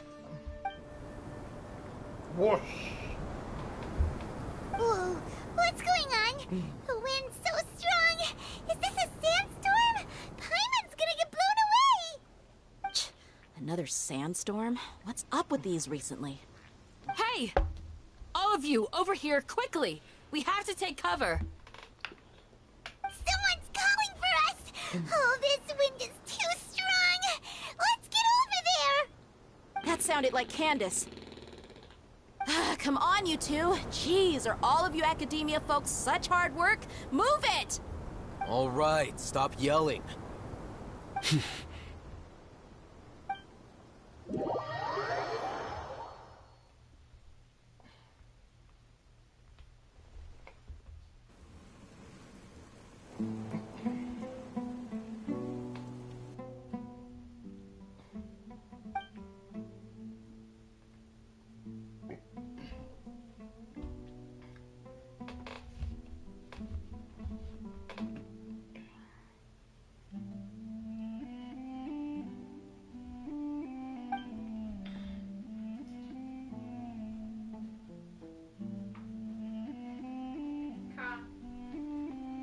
Well, this is pretty awkward. Hey, wanna play sardines with three people who wanna tear each other limb from limb? Sure, why not? Sounds fun. The air is so thick and heavy. Paimon can hardly keep floating anymore. My sincere apologies, everyone. This is the home of our village chief. I will have to ask you to make do with this small room until the sandstorm dies down. Please, let me introduce myself. I am Candace, protector of Aru Village. Our savior has come at last! Nice to meet you, Candace. The name's Paimon. Thank you so much for helping us. There's no need to thank me. It's only right to help each other when the weather gets rough. Wow, she's so gentle and caring, like a nice older sister. Unlike those guys over there. All right. Now that we're all better acquainted, we should return to the topic at hand. As a guardian charged with the responsibility to protect my fellow villagers from harm, I was observing your conflict from afar, even before the sandstorm started. And now that you have set foot within our village itself, it is all the more my responsibility to make absolutely sure that you pose no threat whatsoever to us. So please, have an honest and sincere conversation with one another, and put your hostile feelings to rest. If anyone dares to start anything again while they are under this roof, I will not hesitate to send them out for some quality time with the creatures of the sandstorm. Oh, on second thought, Paimon may have misjudged Candace's character. And that goes for you too, Miss Dia. Do I make myself clear? All right, we got it, Candace. That's what I like to hear. So, which of you will begin? I was supposed to be a mediator, but I might have gotten a little too involved just now. Anyway, one of those two should probably start talking. Wait, that was you trying to be a mediator? I have nothing to hide, so there's no shame in explaining myself. While Alhaitham wasn't wrong about the other Matra not knowing my whereabouts, it's not because I've been assigned a morally dubious mission. Rather, I've chosen to exile myself. Huh? Exile yourself? A little while ago, I discovered that there was data missing in the Academia's project planning and development files. What little they did report clearly did not match the project's actual progress. As General Mahamatra, I had the responsibility and authority to request an audit. However, to my surprise, the person responsible for the erroneous data was none other than Grand Sage Azar himself. I tried to investigate the issue myself before submitting a formal audit request, but I soon found that all leads and potential pieces of incriminating evidence were carefully concealed from me. I began to realize that they were cautious of me from the very beginning. Unsurprisingly, the Grand Sage rejected my audit request as soon as the submission reached his desk. He even said to me, "The power of the General Mahamatra is granted by the sages. You have no right to judge us." So they really are up to no good. I realized then that to the Grand Sage, the Matra are nothing more than tools for the sages to assert and maintain their control over knowledge. The vows that we took, the principles that we strive to uphold, they are meaningless to the academia of today.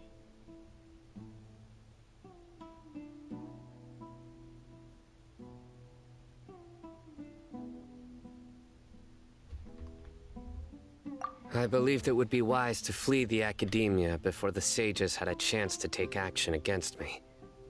This way, they can no longer see nor predict my actions. I will never give up on this investigation. There's no need for someone else to give me power or authority. Once I find the truth, I will administer judgment by my own name. Sino seems to have the same goal as us. We're all investigating the sages. Plus, now that he's no longer the General Mahamatra, he somehow feels a lot less scary. Well, Sino, if that's your story, then why did you see Alhaitham as a target? When I was investigating the matter in the academia, I overheard a conversation between Alhaitham and a sage. The sages asked you to investigate a blonde-haired traveler. Do you dispute this, Alhaitham? What? Like many parts of the project, this assignment was undocumented. Now throw in your suspicious behavior with the Divine Knowledge Capsule, and I think we deserve an explanation.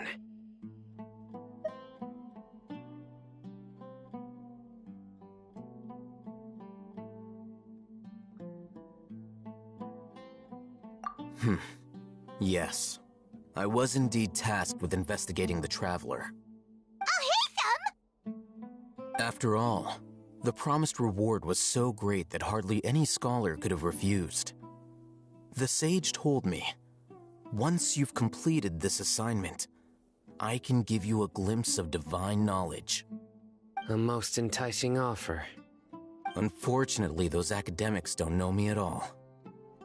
Their words contained one key piece of information, namely that divine knowledge indeed exists.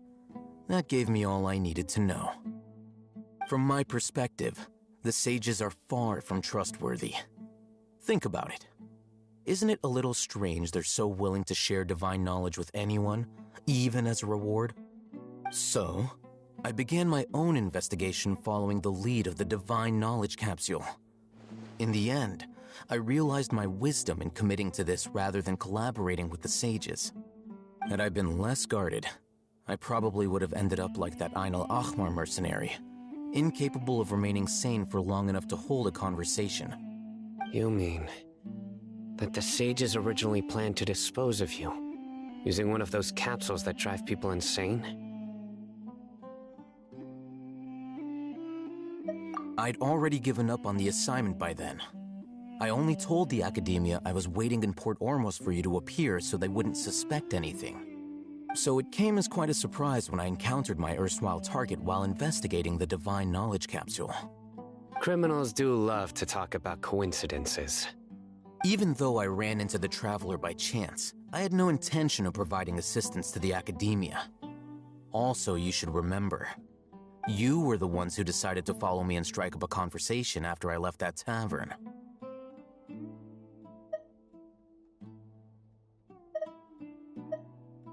That's true. Alhaitham helped us out at Caravan Rebat as well. Maybe he's telling the truth. I'm willing to apologize, if that's worth anything to you. I took the Divine Knowledge Capsule behind your back because I judged its existence to be a significant risk. I felt that it would be best for no one to interact with it before it had been properly studied. After all, curiosity often proves to be the most dangerous thing in this land. You should be well aware, Scribe Alhaitham, that curiosity can also lead you to danger and suspicion. Answer me this. Did the sages share any information about their project with you? Have I not made myself clear? You and I are both distrusted by the Academia. Do you really think they would tell me anything? Fine. Although you haven't completely proven your innocence, I won't regard you as an enemy, for now. As you wish. Good. I'm glad to see you two clearing up your misunderstandings. And now you, Dia. I believe it's your turn. Oh, sorry. Whatever the boys were talking about must have been so boring that I spaced out. My situation is pretty straightforward. My employer, Dunyarzad of the Homayani family, is friends with the Traveler and is currently recovering from her illness at home. I had nothing going on, so I decided to return to our village for a visit. I was actually looking forward to a pretty exciting time getting back together with everyone here. But then I saw these two random guys in the middle of a pointless argument. It ticked me off, and things went downhill from there. Is that all? Well, I will admit that definitely sounds like your style. In that case, welcome back, Dia. That's more like it. I missed you all so much, Candace. Whoa! What was that sound? No need to worry. Now that you're no longer at each other's throats, please make yourselves at home. I'll take a quick trip outside to clear out some of those creatures in the sandstorm. Creatures? In the sandstorm? Are you sure you don't want some backup? Fighting in a sandstorm is not for the faint-hearted. Anyone without extensive training in these conditions is at a disadvantage. You needn't worry. Yeah, just leave him to Candace. Don't worry, she's as tough as they come.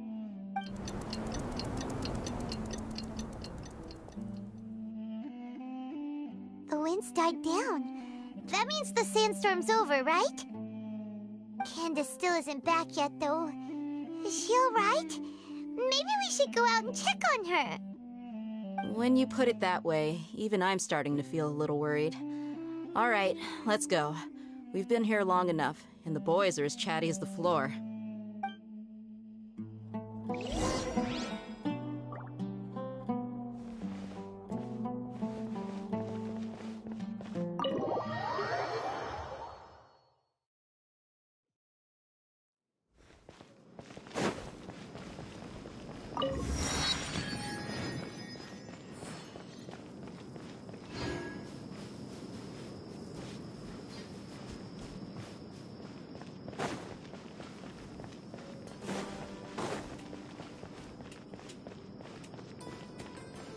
Join the Eremites and embrace a wonderful new life.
Yes. They just keep coming in waves. I've lost count of how many I've defeated. Before I realized it, even the sandstorm had stopped. Ah! Here comes another wave! Leave this round to us. I got interrupted earlier, but now I have something to take my anger out on. It's been quite a while since I've seen the Flame Mane in action. I'll leave these to you then. I'll be sure to put on a good show. Let's go!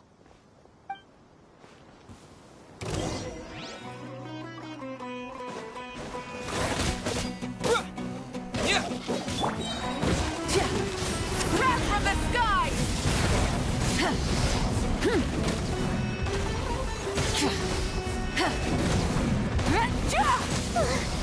Here comes another wave! When are they ever gonna let up?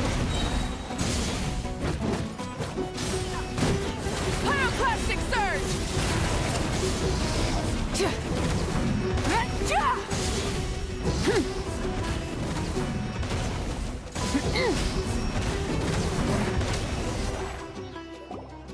The creatures stopped appearing.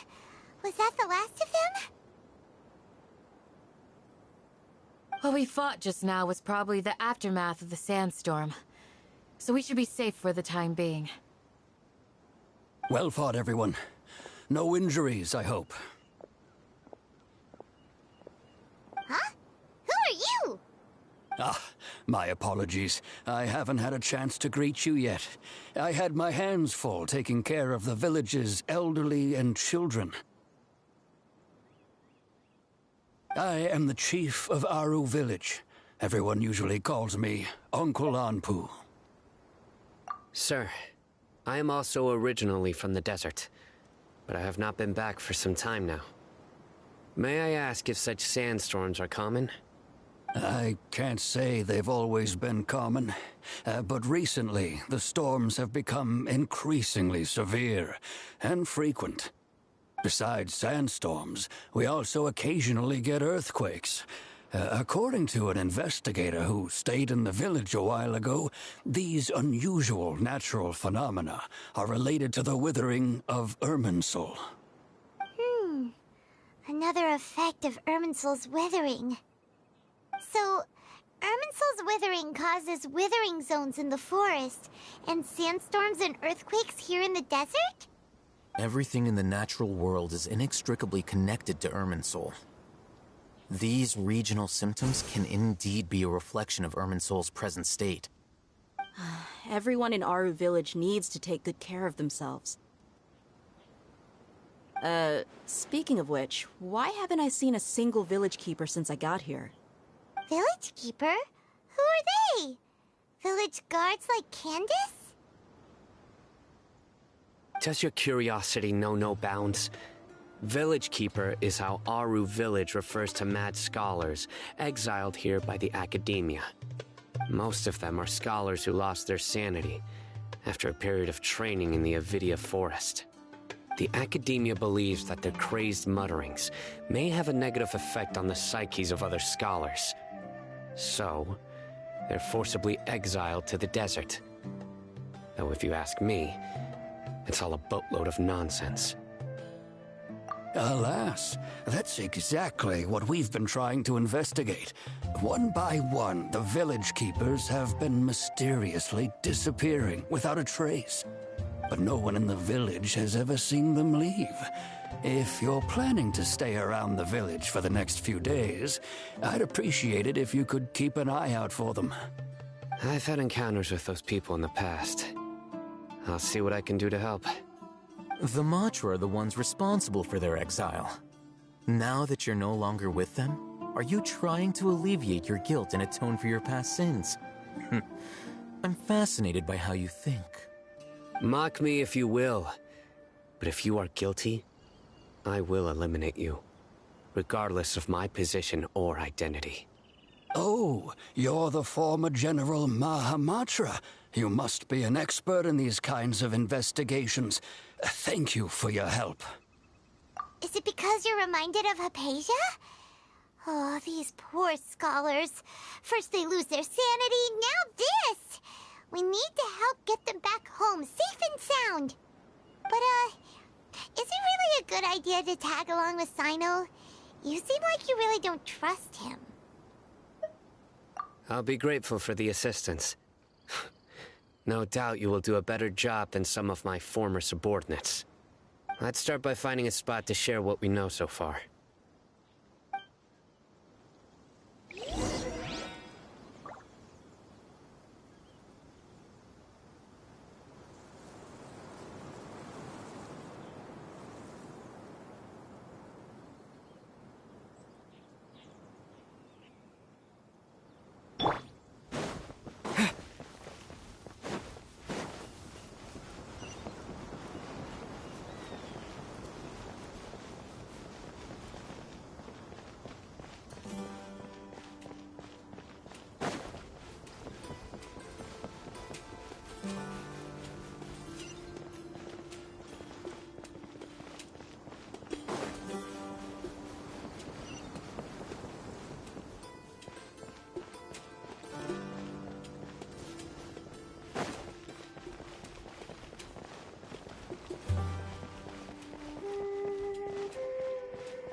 Although I've sent myself into exile, I'm still doing essentially the same things as before.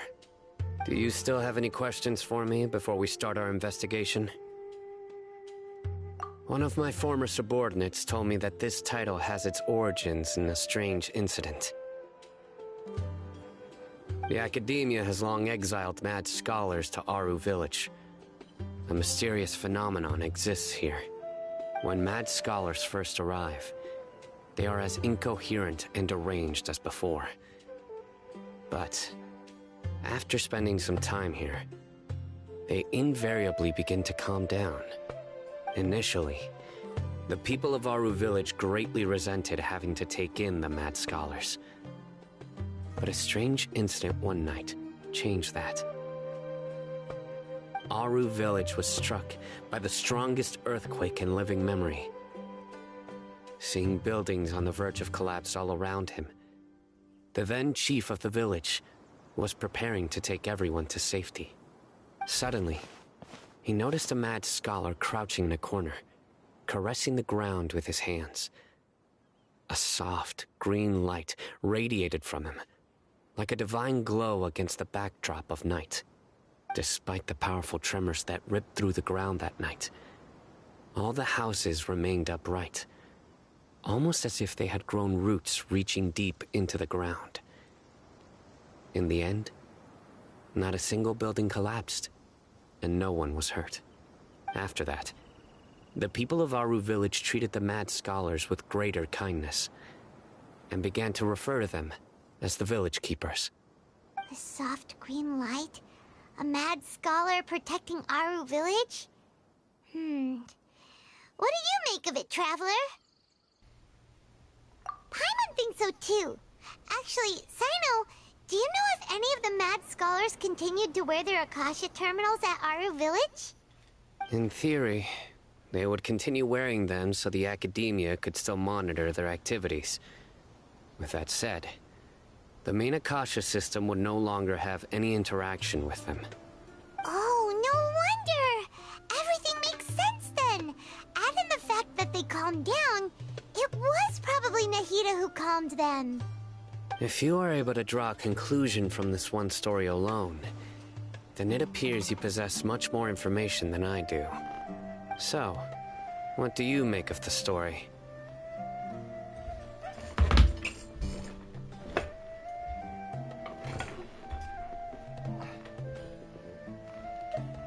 Really? Lesser Lord Kusanali. What? You don't believe us? Lesser Lord Kusanali was definitely using the Akasha to give her power to the mad scholars! No, it's not so much that I don't believe you. I'm just struck by your reasoning. Lesser Lord Kusanali, the current Dendro Archon. Is she really active in Sumeru? The Academia has always placed far greater importance on the late Greater Lord Rukkhadevata. They've more or less ignored Lesser Lord Kusanali, and I've never had any reason to doubt their views. In addition, I've never heard any stories about Lesser Lord Kusanali and her deeds. To me, she might as well have been a god that never existed. No way! Nahida definitely exists! She's a... How should Paimon put it?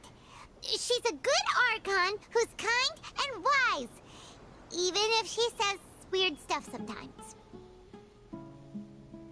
I've spent many years interrogating criminals, so I can easily tell when someone is lying. Good! Then you should know that we're telling the truth! That look in your eyes. I've never seen that from a liar. You two really must have met Lesser Lord Kusanali. How can this be? To think, our Archon has been amongst us this entire time. Alright, now it's our turn to put our skills to good use for this investigation. But easier said than done, especially since we don't have any leads. Maybe we can start by knocking on some doors. Excuse me, are you here to help me find my grandpa? Huh? Who are you? By the sounds of it, a resident of this village. My name is Isak. You'll help me find my grandpa, right? Is your grandpa a mad scholar? Hey, don't say that. Grandpa is just Grandpa. Why do you have to call him that? It's not like he's a bad person or anything. The person you're referring to is not a local, yet you are. Why do you call him Grandpa? Grandpa is just Grandpa. He's my family. I heard everything you said to the village chief. Please, you gotta take me with you. I want to find my grandpa. I swear I'll help. I won't be a nuisance.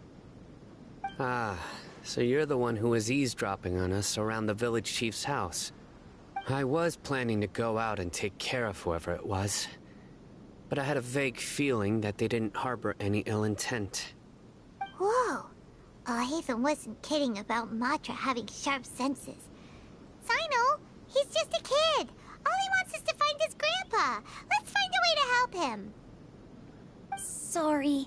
I was only listening in because I wanted to know where Grandpa went. Honest. If you don't believe me, you can ask Miss Candace. All right. But first, let's confirm the facts with Candace.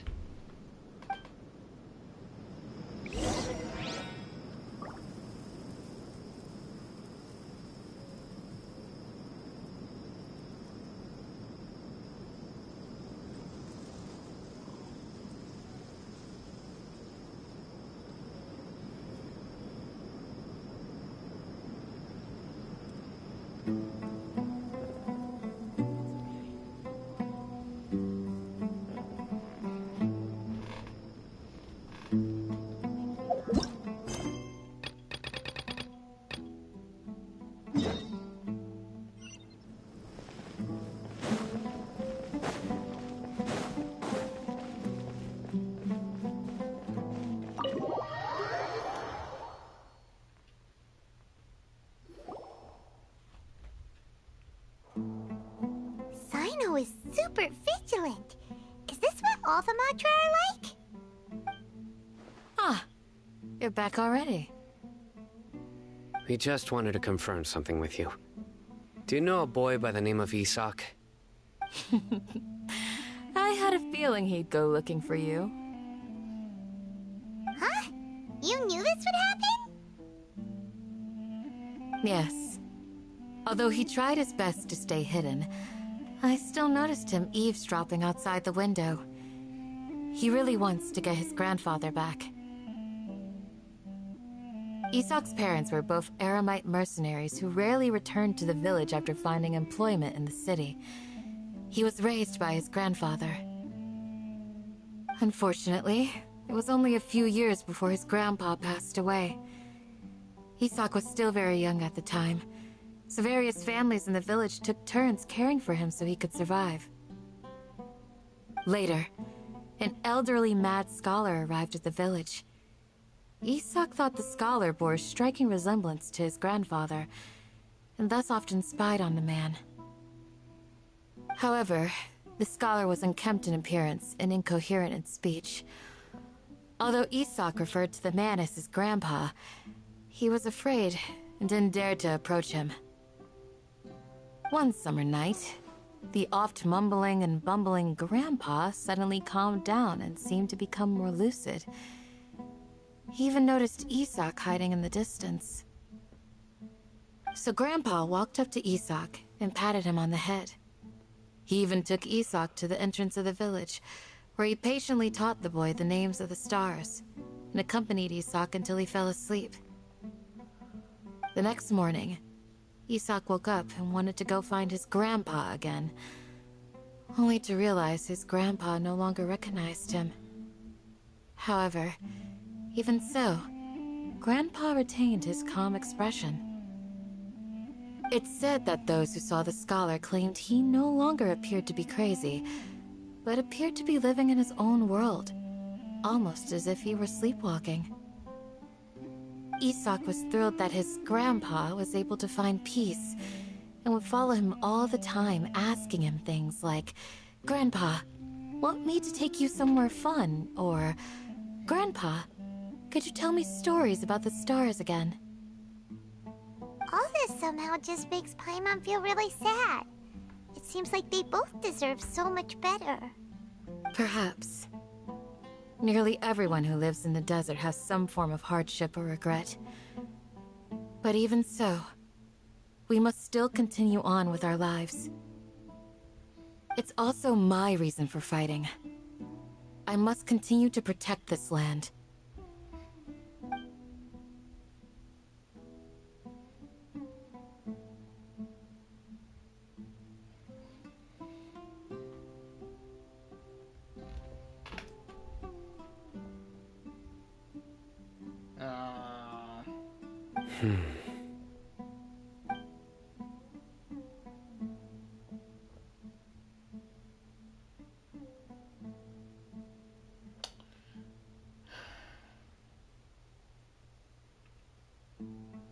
Maybe the people have always had a considerate god watching over them.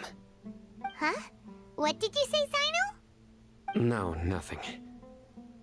As long as Esau keeps his word and doesn't get in our way, we can take him along. Perhaps you are more compassionate than I gave you credit for. Please accept my thanks on Isak's behalf, Sino.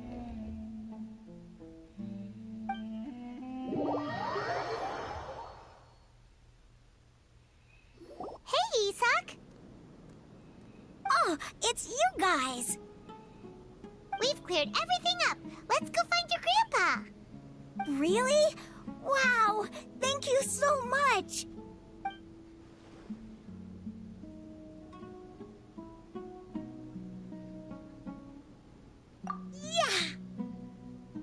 All right. Let's ask the local residents some questions first.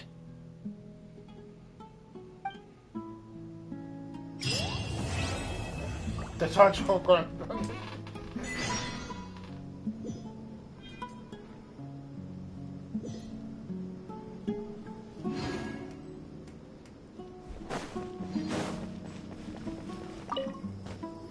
Excuse me, did you happen to see where the missing scholars went? You mean the village keepers? Oh, let me think. When I was eating dinner the other day, I saw one of them by the side of the road, muttering away and eating mushrooms and tree roots. They shouldn't go around eating that kind of stuff. Okay. Did you notice anything else? Anything else? No, I think that's all I have to tell you. Sorry.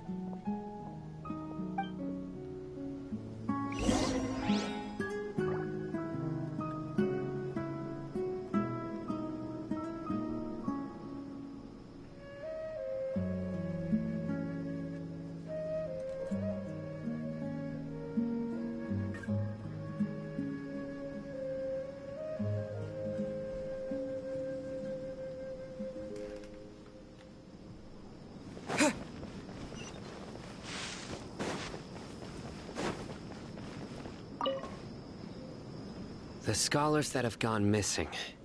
Have you seen them? Those eyes. Those fierce eyes. You look like a real fighter. Don't change the subject. Right. You were asking about the the mad scholars. I think it's been a few days since I last saw them. I usually go to bed pretty early, so I'm not too familiar with what goes on at night. But honestly, I feel quite sympathetic towards them. Even though they act a little strange, they've helped me in the past. If it weren't for them, my house would have collapsed long ago. Do you also think Grandpa and the others are good people? Grandpa? Oh, hello there. It's little Isak. You mean that nice man who looks like your grandpa's long-lost twin, right? He was actually the one who protected my house. I saw it with my own eyes. He happened to be staying near my house that day and was doing something with his hands on the ground. It still feels pretty surreal now that I think back on it. Did someone teach them how to do that? Well, whatever the case, I'll always be thankful to him and whoever taught him to look out for others. I'm pretty sure that if I ever went mad, I wouldn't be able to do anything like that. Gotcha. Thank you.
Sir, have you seen my grandpa recently? You know, the one who likes to sit and space out near the village entrance. Oh, well, if it isn't Isak. Oh, your grandpa, huh?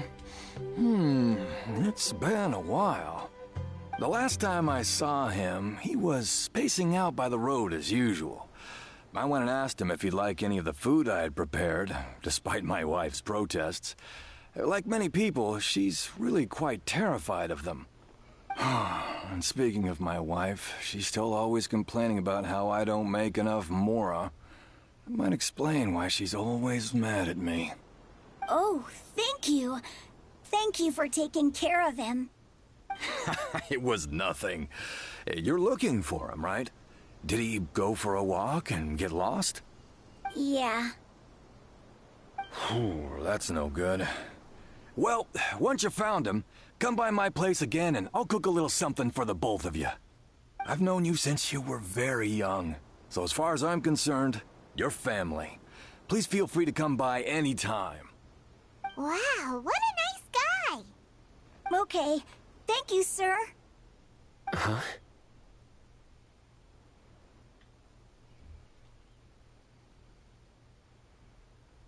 Don't say anything for now.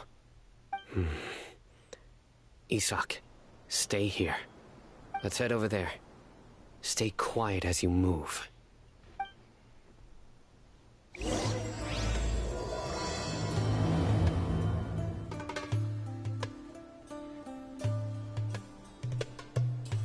the Aramites and embrace a wonderful new life.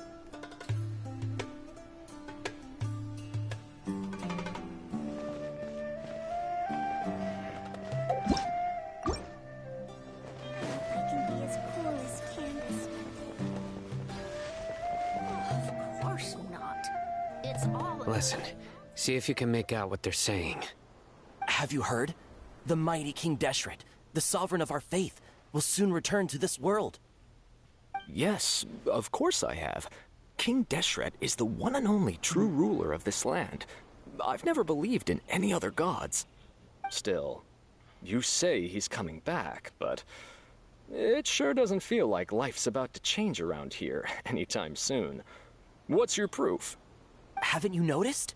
The village has been getting more deranged scholars than ever. Delavar was saying that many people also went insane just before the fall of King Deshret's civilization in ancient times. We don't quite know why, but it seems like there's some sort of connection between insanity and King Deshret. Isn't it a sign of King Deshret's power that all the mad scholars have disappeared? If you ask me, they must have been chosen as the final sacrifice for King Deshret's resurrection. Huh. Now that you say it, that does make some sense. Does this mean our lives are finally going to take a turn for the better? Exactly. Those city folks will get what's coming to them. Now, repeat everything you've just said from the very beginning. Huh? Who are you? Where did you come from? My patience is running thin. You heard what I asked.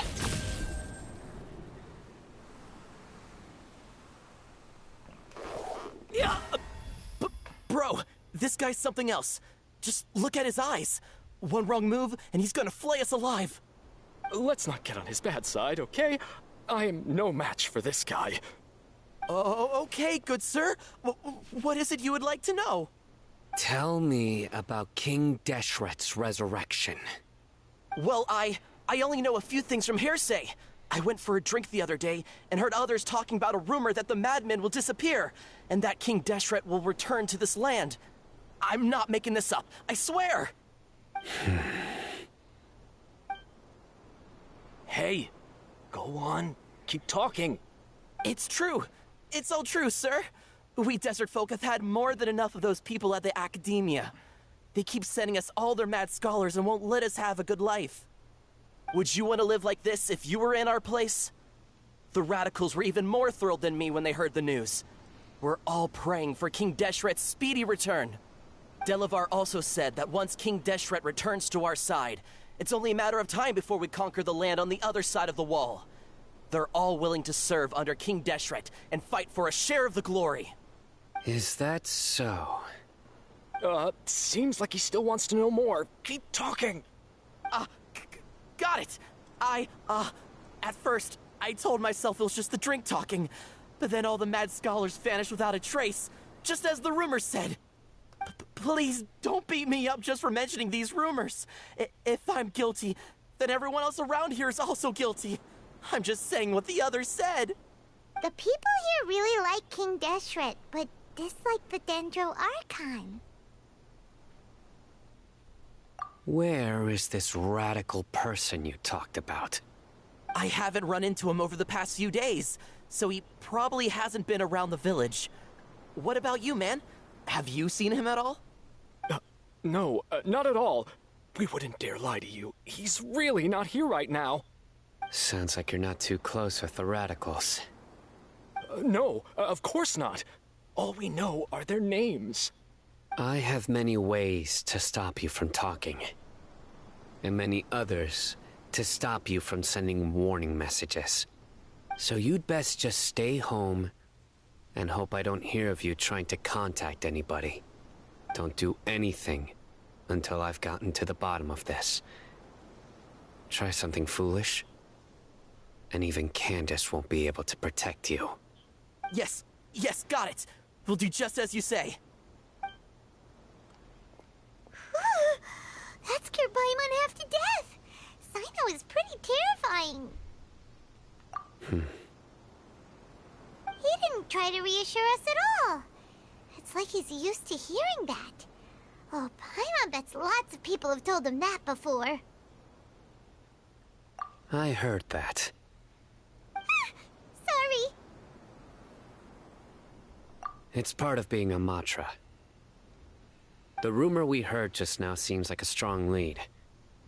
But we need to check a few more places.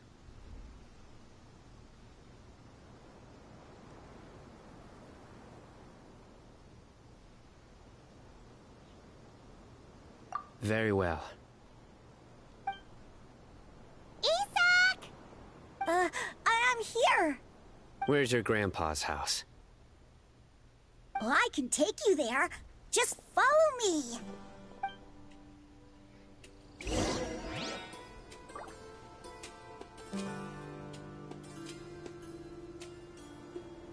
Join the Eremites and embrace a wonderful new life. I want to be like this Dia when I grow up.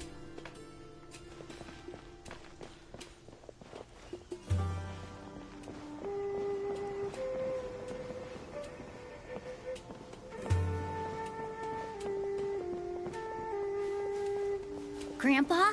Oh, he likes to be alone. Sometimes he stares at the sky in a daze, and other times he just pokes at the ground with his fingers. Every now and then, he yells out at the top of his lungs, so a lot of people are really scared of him. But he's a good person, really. I know he is. I swear, he's just like my real grandpa. Yeah, I think he knows what. That he's not actually his grandpa, he just calls him that.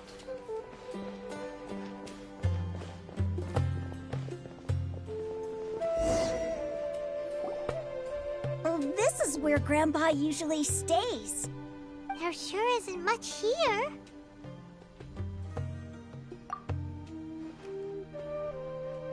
No. Incense? Please don't say it's the same one as before. But are you okay? Are you getting dizzy or need to lie down? There's a scent that you can sense, but I can't. A certain traveler here once passed out from that smell. Thankfully, Tighnari saved the day. And then he gave us a long lecture to explain all about how it worked. So, you know Tighnari? Huh? You know him too? Are you two friends? Yes. Now that I concentrate, I can also make out the scent of incense. Wait, surely Tighnari didn't lecture you too? No. No need. Did you first encounter this scent at Tighnari's house? Nah, forest. In the forest. from a scholar.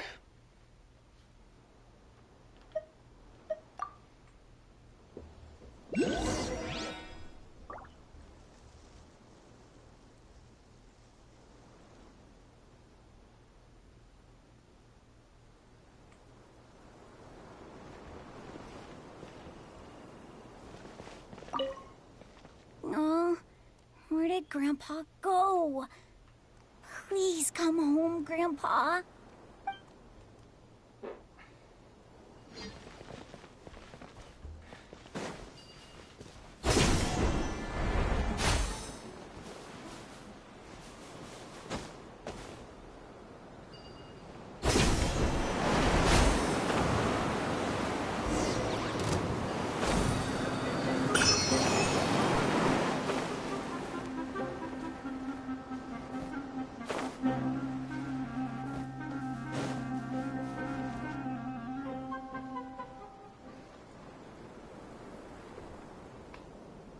What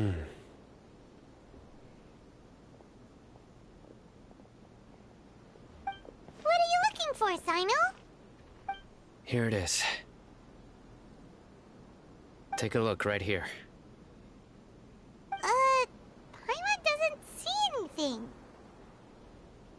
Although the traces have been completely buried in the sand, there are footprints here. From the size and shape, they belong to an adult male. This pattern is a common one from this area. Local shoes. This was probably someone from the village. The scent is quite faint, but still extant. The footprints head in that direction. But who would come looking for Grandpa? He doesn't have any friends. We'd have to ask whoever lured him away with the incense. Huh? So you can lure someone away with just a scent? Hey! What's wrong with liking good food? Everyone's got something they love in life. Exactly. Most scholars are fond of incense, since the smell supposedly helps them clear their minds and discover new knowledge. Even deep within the clutches of madness, they still yearn for their knowledge-seeking days, and will follow the scent whenever it presents itself. No, Grandpa. So, someone's taking advantage of their weakness? Huh. Still, why would anyone want to abduct all the scholars? Are the rumors really true?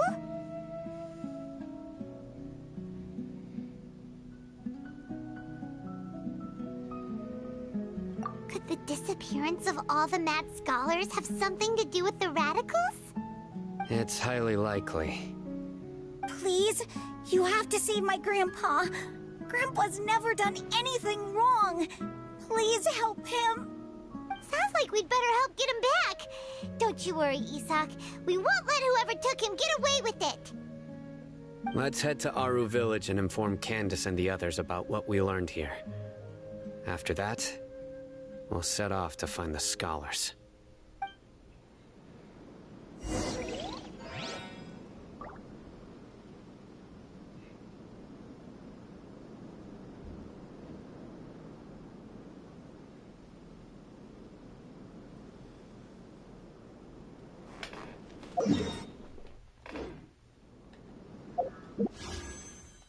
Whoops.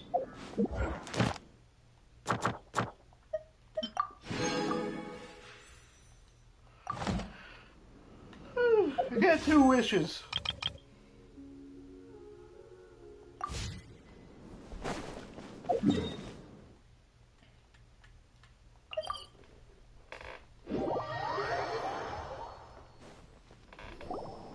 Right. The darker fabric definitely looks a lot better. That'd be my choice, too. We're back, Candace! We've got a lot to tell you. Ah, welcome back. Sounds like everyone's friends already. Oh, Dia's here too! You bet. So, everything goes smoothly? Reasonably. Hmm? Alhaitham didn't go with you? We haven't seen him at all. Huh. I saw him around the village entrance earlier and figured he was investigating with you. I guess he must have gone off on his own. Did you find out anything useful?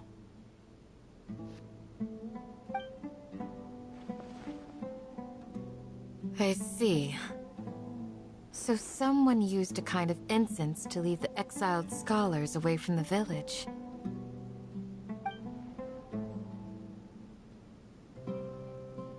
The resurrection of King Deshret? First I've heard of it. Far as I know, the kind of incense you just mentioned is only popular beyond the wall. Scholars are fond of it, but as you can see, there aren't many scholars still studying around these parts. No seller would be able to make a profit here. Not to mention, making incense is a labor-intensive process. You won't see anybody in the desert with the patience to make or sell something that requires that kind of effort. It seems someone from beyond the wall must have been supporting this. Makes sense. So what should we do then? Do we go back to the academia and search for leads there? If it was any other day, that would be your next logical step. But today, you've got me on your team, so you get an extra tip. Didn't you say that the villager got his news from the tavern? Well, I also like to drink at the tavern, so I know a thing or two about these radicals he mentioned. If Paimon remembers correctly, the leader of the radicals is some guy called Delavar. Ah, yeah. Delavar, the scar-riddled bandit, Engur, the wide-eyed butcher, and Jabari, the duck-tailed bearded crook. The whole lot of them are known around these parts.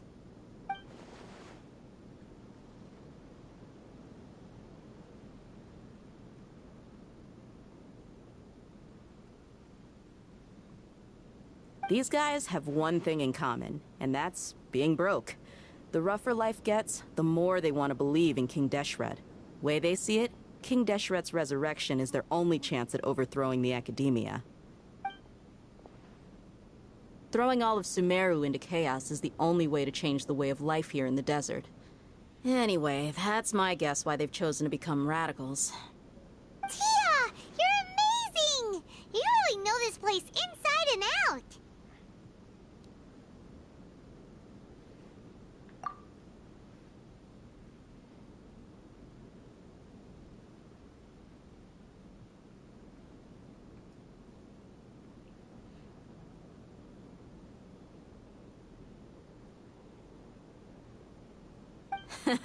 No merc can afford to slack off on gathering intelligence.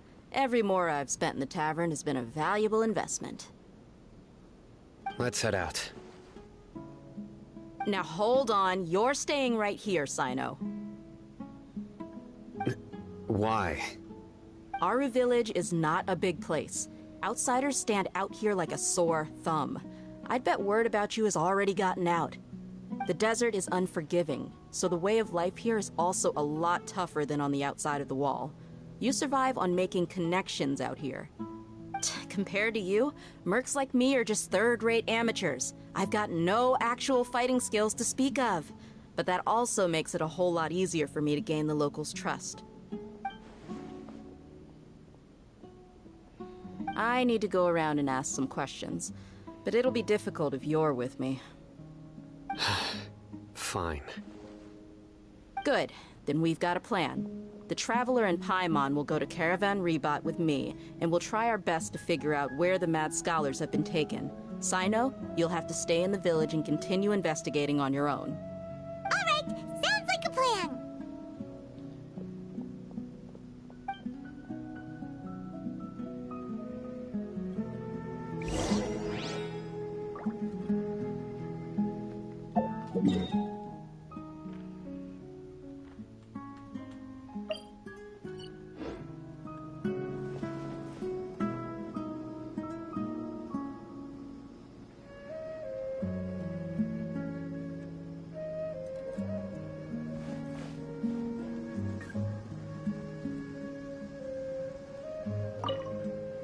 Sino, please don't take offense.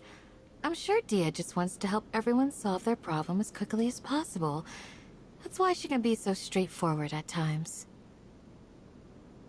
I don't mind. Ah, I see. Well, from the way you were staring out into the distance, I thought you might have been mulling over Dia's words. No, I'm used to being treated that way. It's natural to fear strength. I take no objection to it.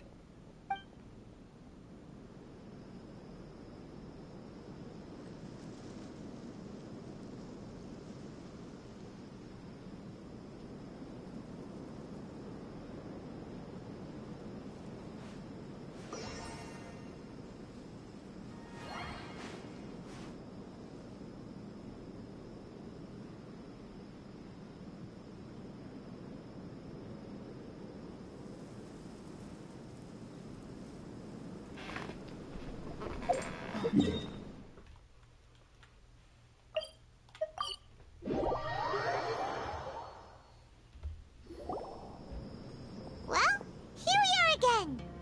Sounds like you're starting to get familiar with the area. Paimon's amazed every time we see the wall of Samiel. How can a wall this tall even exist? It's almost unreal. I know what you mean. I had the same question every time I walked this way when I was a kid. Also, why is this high wall here? And can a wall really block sandstorms? It was only after I grew up that I realized the wall of Samiel isn't just there to keep out the sandstorms. It serves a more important purpose, keeping out people like us. Sumeru is run by wise and mighty sages. To them, us desert dwellers are nothing but tools that can be used and discarded at their whim. We're cheap labor, like livestock, but easier to control. Nothing more. Even if a child from the desert got the chance to obtain an Akasha terminal, almost all their requests for knowledge would be denied. The academia believes we're underserving. Geniuses like Sataria are 1 in a million. The other children never get a single chance to try and rewrite their fate. Even though the academia knows very well that we're humans, just as they are. That's terrible. I would tear down this wall with my own hands if I could.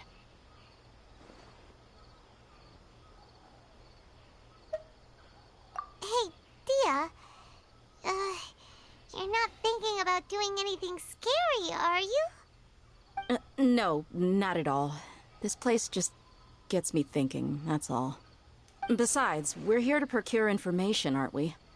Yep, we gotta catch those... Shh. Caravan Rebot is crawling with people, so be careful what you say. We don't want anyone to find out what we're here for. Our mission started the moment we arrived here. Let's go check out the tavern. Maybe we'll find someone I know.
Just our luck. None of them are here today. You mean, you don't see anyone you know? Dia, is that you? What a coincidence. You here for a drink too? Zaki. Finally, a friendly face. Oh, and who do you have with you here? Guests from another land?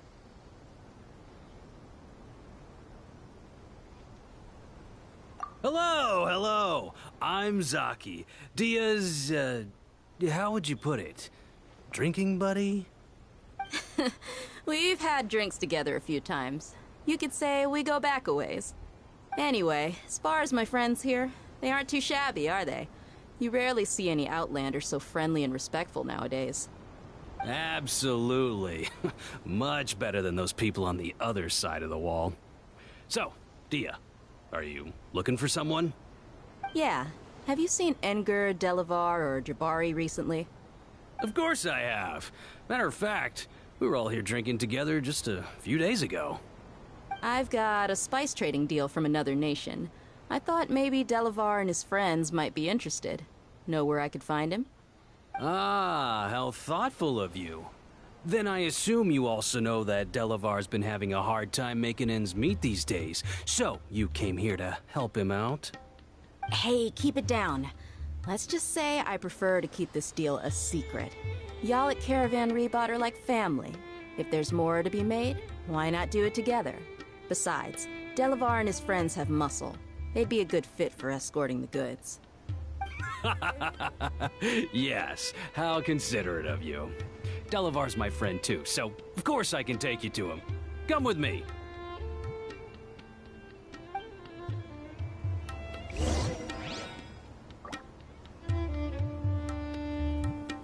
Welcome, travelers. All who seek rest will find it here.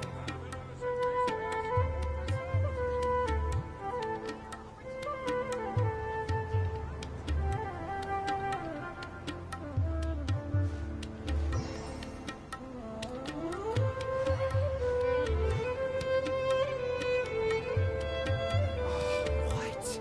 So he's not at the hotel today? Welcome, merry travelers. All who seek rest will find it here.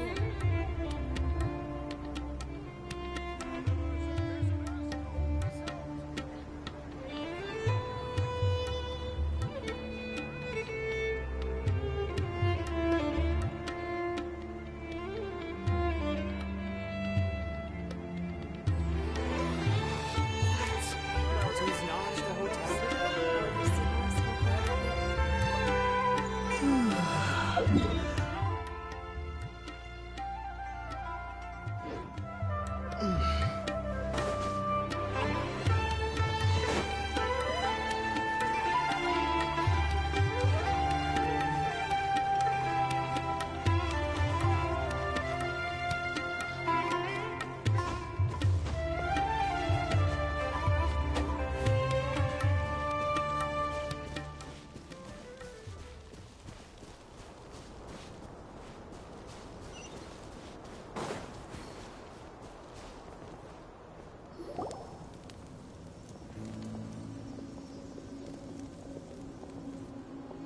Are we there yet? Yep, this is the place. This place is practically deserted. What are they doing in a place like this?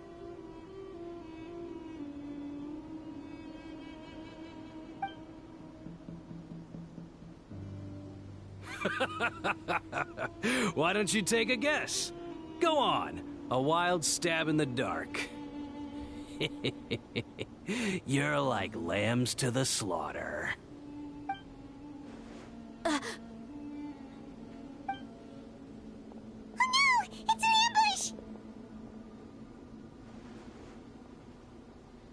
ambush! What's this all about, Zaki? Come on, Dia. You really think we didn't hear about what you said back in Aru village? The boys have kept a close eye on you from the moment you set foot there.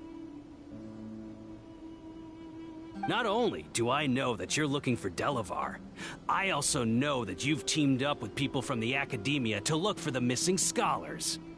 So, you've been watching us from the very beginning? Uh-oh.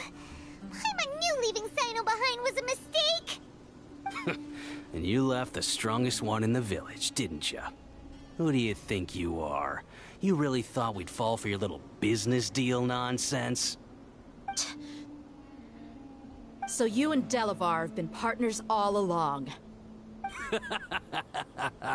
Dia, I guess it's only natural for a traveling mercenary like you to be out of the loop.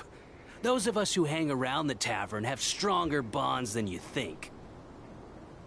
But you got one thing right.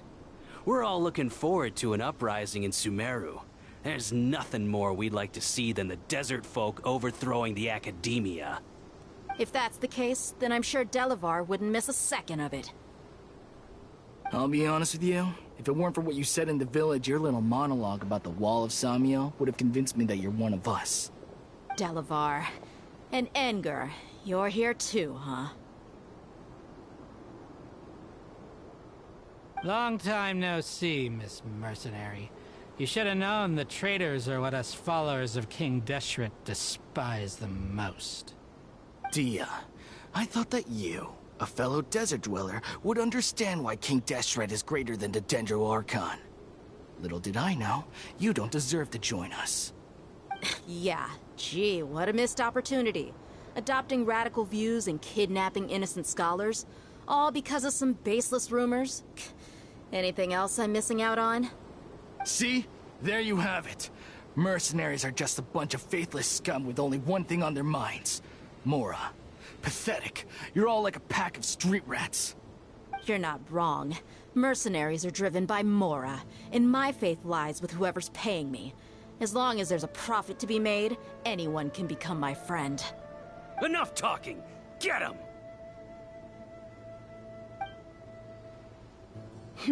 Just as I expected. Let's teach him a lesson, traveler.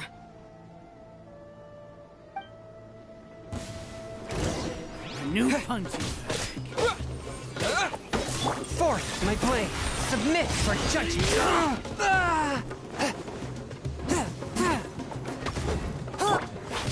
Over here! Cue the spotlight!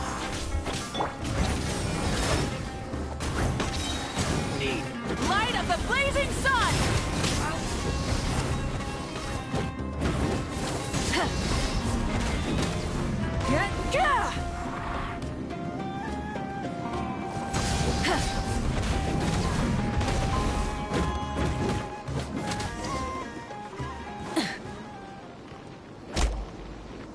Impossible! How could you? So, what do you think about your meticulous network now, Zaki? How did you say it? It's only natural for a traveling mercenary like me to be out of the loop. I'm guessing your informant told you that I'm just an incompetent merc with no real fighting skills, correct? I mean, that is what I said after all. And of course you would believe everything he reported. The only thing you know about me is that I'm a mercenary, but you've never seen me in action. Even though you heard we went to handle monsters together, you believed that Candace was the only one doing all the real fighting. That so-called Flame Mane is just a fraud. She admitted it herself. She just uses her connections to gain the trust of others. That's what you thought, right? You lied in the village because you figured that we'd have people watching you. And you were stupid enough to fall for it. I figured as much the first time we drank together. You all thought you were so smart. Pathetic. Okay, that should be all of them. Whoa! So you've been planning this since we were in Aru Village? No task can be done without preparation. I just happened to notice a couple suspicious-looking people while you were out investigating. Oh, but instead of catching them right away, you let them report back. Those two who were snooping around were just a couple small fries. If we want to get the real catch, we have to be patient and give it some time. Oh, you mean the funny name she mentioned back in Uncle Ampu's house? The wide-eyed butcher, scar-riddled bandit, Paimon can't remember them all. That's just a bunch of drunk talk. Engar and Delavar like to talk themselves up when they're drinking. Engar, the wide-eyed butcher, and Delavar, the scar-riddled bandit, are the nicknames they came up with for themselves. Alcohol has a way of making people share what they really think. So Engar and Delavar are always rambling in the tavern about how King Deshret is a superior deity. What about Zaki? He's just a numbskull who fell right into our trap. Zaki was probably the best hidden of them all. My initial plan was to find Delavar first, and then try to track him down. That's what you wanted to ask when we were at Uncle Anpu's house, right? Jabari is one of the villagers you talked to. You know, the one who wanted to treat Isak and his grandpa to some food. Wait, so he's a radical too? No, he isn't. I just needed to tack on a random villager name to make the eavesdropper think that I was making some wild guesses based on my impressions. Wow, what a genius idea! Well, that's an expert mercenary for you. Ah, you're too kind. It was straight from the usual playbook, if I'm honest. So, that thing you were saying before, is it really true? Hmm? About what? About how mercenaries only care about Mora, and that anyone's a friend as long as there's a profit. Does that bother you? What makes you so sure? Dia, do you dislike the Dendro Archon like the other desert folk? You two are pretty sharp. No, I don't have anything against the Dendro Archon. I've heard a lot of nice things about the Lesser Lord from Dunyarzad. I can understand her devotion and gratitude. Dunyarzad's just an ordinary person. There's no way a god would be so involved in the lives of everyday people, unless they were truly compassionate. I've begun to realize that the sages are behind everything that's happened recently. The radicals' blind belief in King Deshret, making the Dendro Archon out to be an enemy. It's all the Academia's trickery. But I see through it all.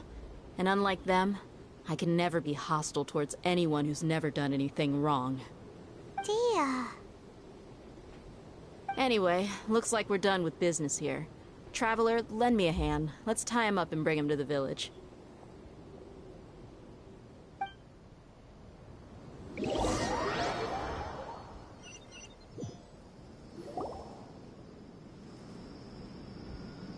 This should be all of them. I'll let you take it from here. All right. I'll be in touch.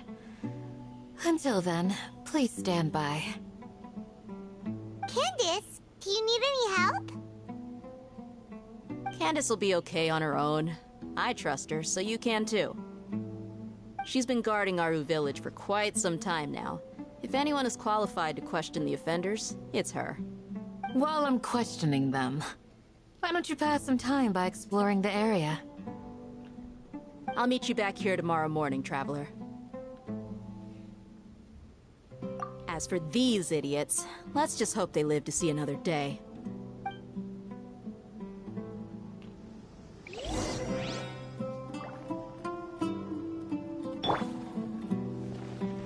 You heard the question. Now answer me.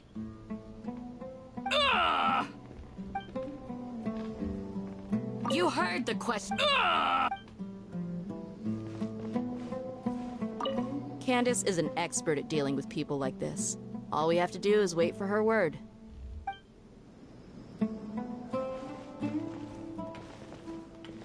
You heard the question. Now answer me.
Right on time.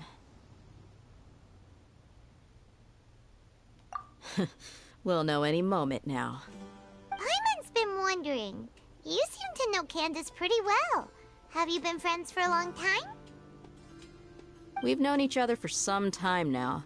She's a pretty interesting person. Even though she's an extremely strong warrior, she never misuses her powers against others. Oh, Paimon knows what you mean. Like a lot of martial artists say, never take the fight outside the ring. Yep, I guess you can put it that way. It takes strong convictions to be as dedicated as she is, and shoulder that kind of responsibility. Us mercs, on the other hand, we pretty much live from one day to the next. Well, Paimon thinks you're great, too. Really? Thanks for that.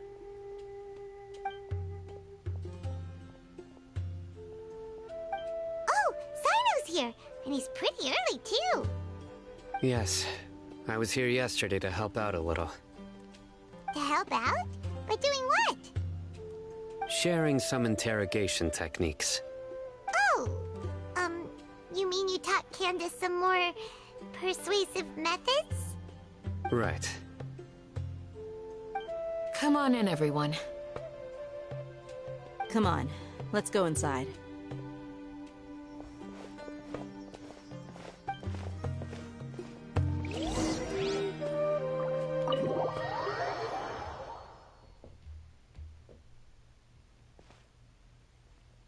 Candace, where? Whoa, you look furious. Do I? Huh. What gave it away? Oh, there's no mask that can hide true bloodlust. Cover up your eyes, and it'll still show itself at the corners of your mouth. Perhaps I need to work on my composure. Still, it's perfectly understandable why I'm angry. I'm sure everyone present would agree. Yes, ma'am. Please, don't beat us anymore. We're gonna die. Well, looks like Sino taught her well.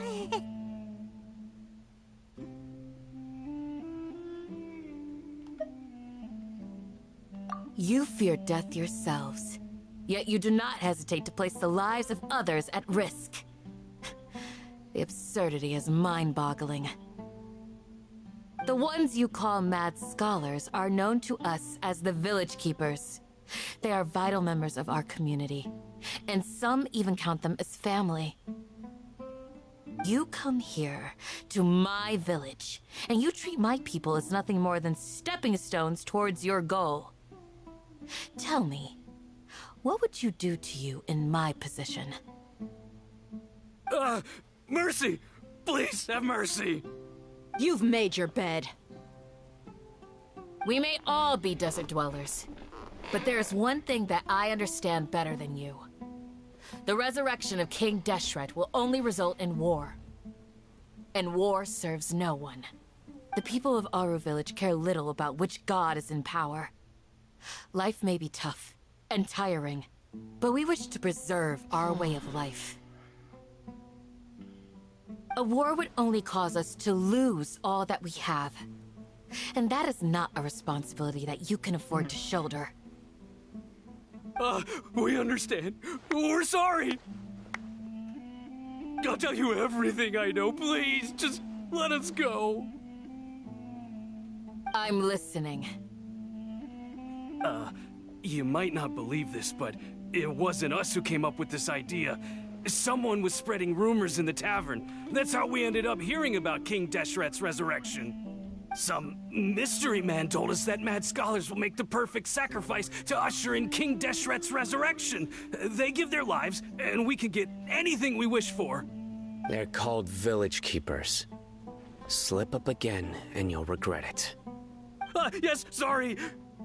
It was all that mystery man's doing. He told us to spread the word about King Deshret's resurrection and talked us into helping him. In return, he said he'll help facilitate the resurrection process. I'm not sure. That's one. Huh? One what? Strike. You get a total of 3.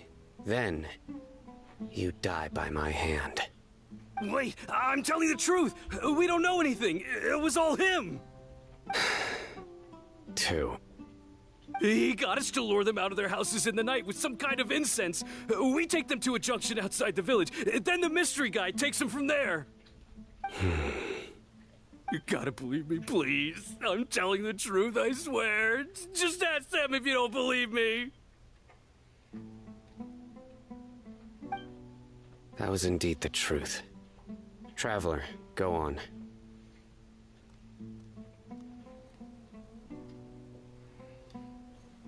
You have to believe me. If I knew that, I would have told you his name right away. I'm not risking another beating to keep his secrets. No way.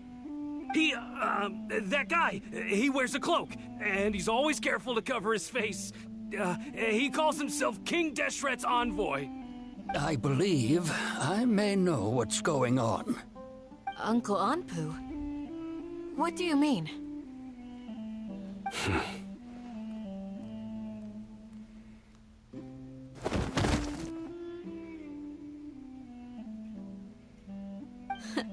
Smooth.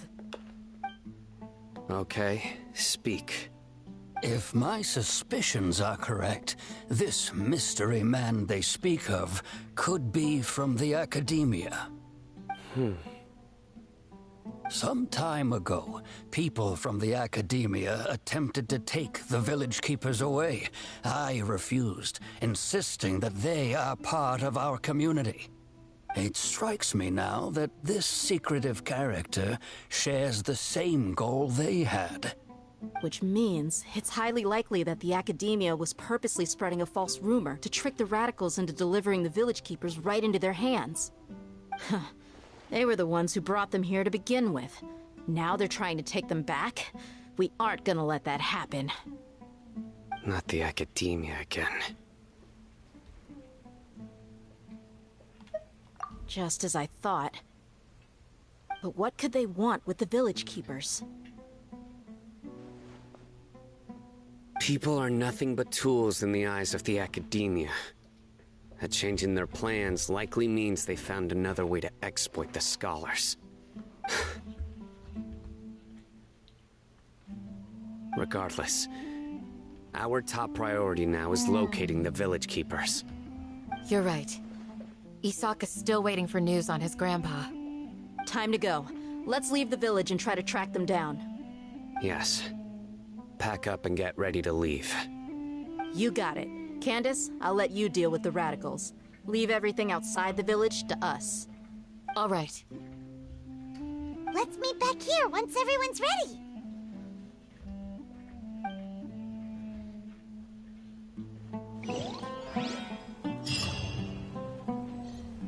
Oh, I thought we were like, Blendo for a minute. What scheme is the Academia brewing now? You look worried. Thinking about the village keepers? Yes. I'd look for them myself if I could. As members of our village, each one of them is very important to me. You have a strong sense of belonging here. I guess I'm the opposite. Mercs are stray dogs, wherever they go. Dia, don't say that. You can be a part of this community too. Thanks. I'll let you know when I feel like joining.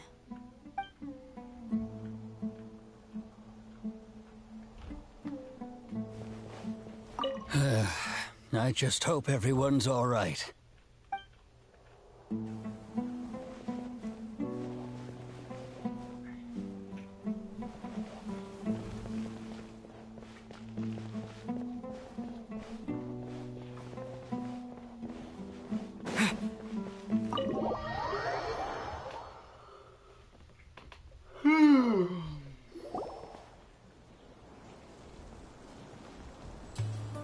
Let's get some food in us and then we'll... Woo!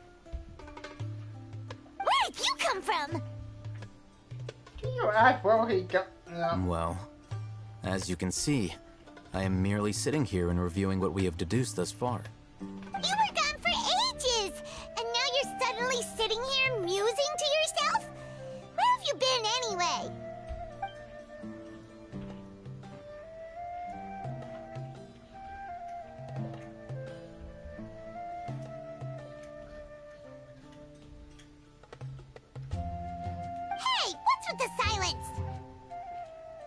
You never think things through before asking questions. I'm giving you some time to make up for that. Paimon's so mad!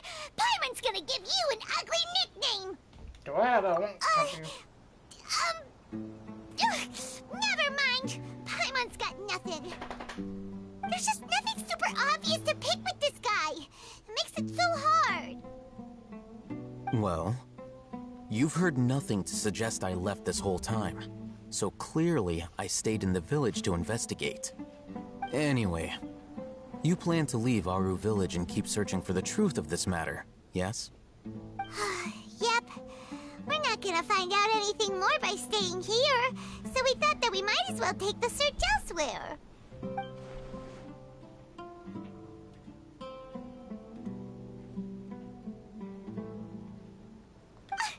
Enough with the silent treatment! No. I'm just surprised that you decided to team up with him. Alhaitham, you haven't helped us out at all ever since we arrived at Aru Village. Bold of you to question our choices. Yeah, you're all talk! While you were investigating, I had my own work to do, which I've now finished. Really? Paimon doesn't believe you. To be honest, we aren't really a team, so I have no obligation to inform you of my whereabouts. Not to mention that going separate ways allowed me to find some important information that you all had missed. Huh? Right here in the village? Correct. What did you learn? I'm going to take you to someone. But before that, you need to understand where she's coming from. What does that mean? How do you think the residents of Aru Village feel about what we're doing? In other words, do you truly believe every single word the villagers tell us? You mean, some of them lied to us? Hiding the truth does not necessarily equate to lying. Again, these people have their reasons. Remember what Candace said?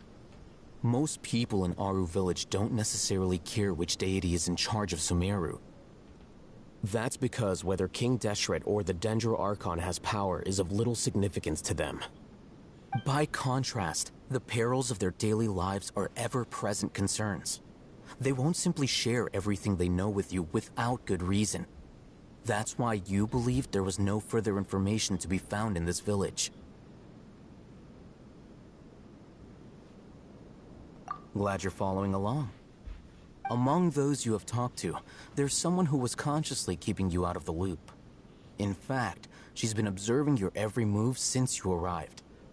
The reason being, to someone who only wants to live their life in peace, any external factors introduce unpredictability into the equation. Those eyes. Those fierce eyes. You look like a real fighter. Don't change the subject. It's quite obvious that she's intimidated by Sino's authority and strength. Right. You were asking about the the mad scholars. She corrected herself mid-sentence because she's aware that there are King Deshret fanatics in the village. If she sounds too friendly towards the village keepers, she could easily make herself the radicals' next target. I think it's been a few days since I last saw them. I usually go to bed pretty early, so I'm not too familiar with what goes on at night. Remember? She made a point of denying her involvement in anything that occurs at night. But honestly, I feel quite sympathetic towards them. Even though they act a little strange, they've helped me in the past. If it weren't for them, my house would have collapsed long ago. After speaking to the village chief, it became clear that the village keepers had protected Aru Village at night. In other words, the young miss was very much awake during that time. Then, why would she lie? By getting involved with an outsider, she risks drawing unwanted attention to herself. As for why she might be so wary about all this, Maybe you should ask her. I'll pass on this one. You said that she is afraid of me. If so, it's best if I stay out of this. We're on it! So I get that.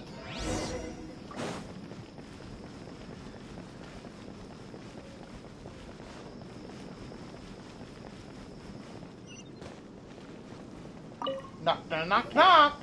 Miss Shawnee, as we discussed earlier, I've brought someone with me. Mr. Alhaitham, I'm aware of where you stand, but how can I make sure that your friends think the same as you? Huh? What do you mean? We need to clarify our stance or something? Go ahead and talk to her. You'll get the answers you want. Go on. Earn her trust. Is it really that simple? May I call you Traveler? Hi, Traveler. I want to ask you something. Do you think the resurrection of King Deshret can truly change Sumeru for the better? No. Why's that? That's very similar to what Miss Candace says. I know you two are friends. That's why I'm willing to talk to you, even though I do have some reservations. Before, I wouldn't even have the courage to ask something like this. Traveler, do you believe our lives will get better? That's not for me to decide. I can't promise anything, but I'll do the best I can. Yeah! We came here from another nation, so it isn't wrong of you to be Well, weary. multiple nations. And we aren't really residents of any one nation. But even so, we've met lots of people from different places, and we've always fought for what we believed in. We have friends in Sumeru, and we want to help them. That's why we decided to stay here for a while.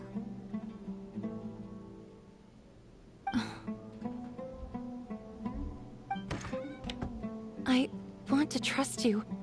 My apologies for posing my questions like that. To be honest, I didn't expect you to come back for more information. Alhaitham told us you have your reasons. It's okay. We understand. The fact is that only one side of my family is desert folk. I don't really fit in anywhere in Sumeru. Some believe in the Dendro Archon, while others believe in King Deshret. I don't belong to either side, and neither side would want me. Speaking of which, the Radicals mentioned that they despise traitors. Do they just think that anyone who's different from them is a traitor? Yeah. Some people can be so narrow-minded when it comes to bloodline and beliefs. It makes no difference what I say or how I behave. I'll always be suspected of having ulterior motives. Slowly, I just stopped talking to people. I pretended not to hear or see anything. All I want is to live my life in peace. And then it happened. The village keepers who had helped me disappeared with no explanation, and I didn't dare breathe a word about it to anyone. Until now. You can tell them. I'm sure he'll keep your secret. All right. I'll tell you what I told Alhaitham. I actually have a sharper sense of hearing than most. Sometimes, I hear strange crying sounds in the night. There are ghosts? Perhaps. I'm not sure. It's faint, but it's definitely the sound of crying. It comes from far away in the distance, and always carries very raw emotion. It used to be louder and more frequent, but ever since you arrived in the village, it doesn't seem to happen as often, and when it does, it's much quieter. I have to focus really hard to make it out. I confirmed this with the guards on night duty.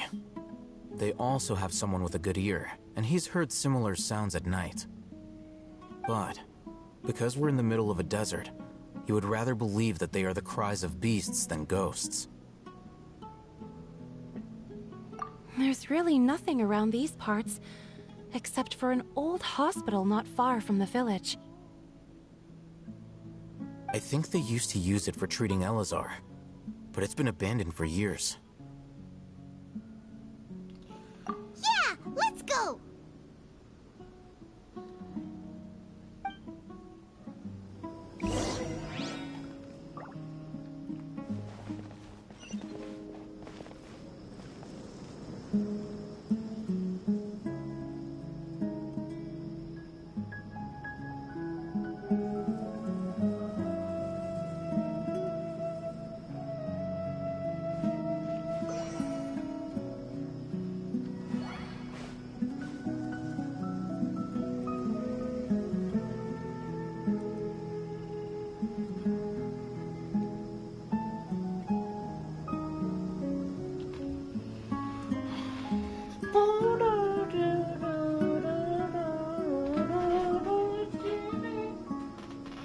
Right, I think we'll end the stream here because God is long.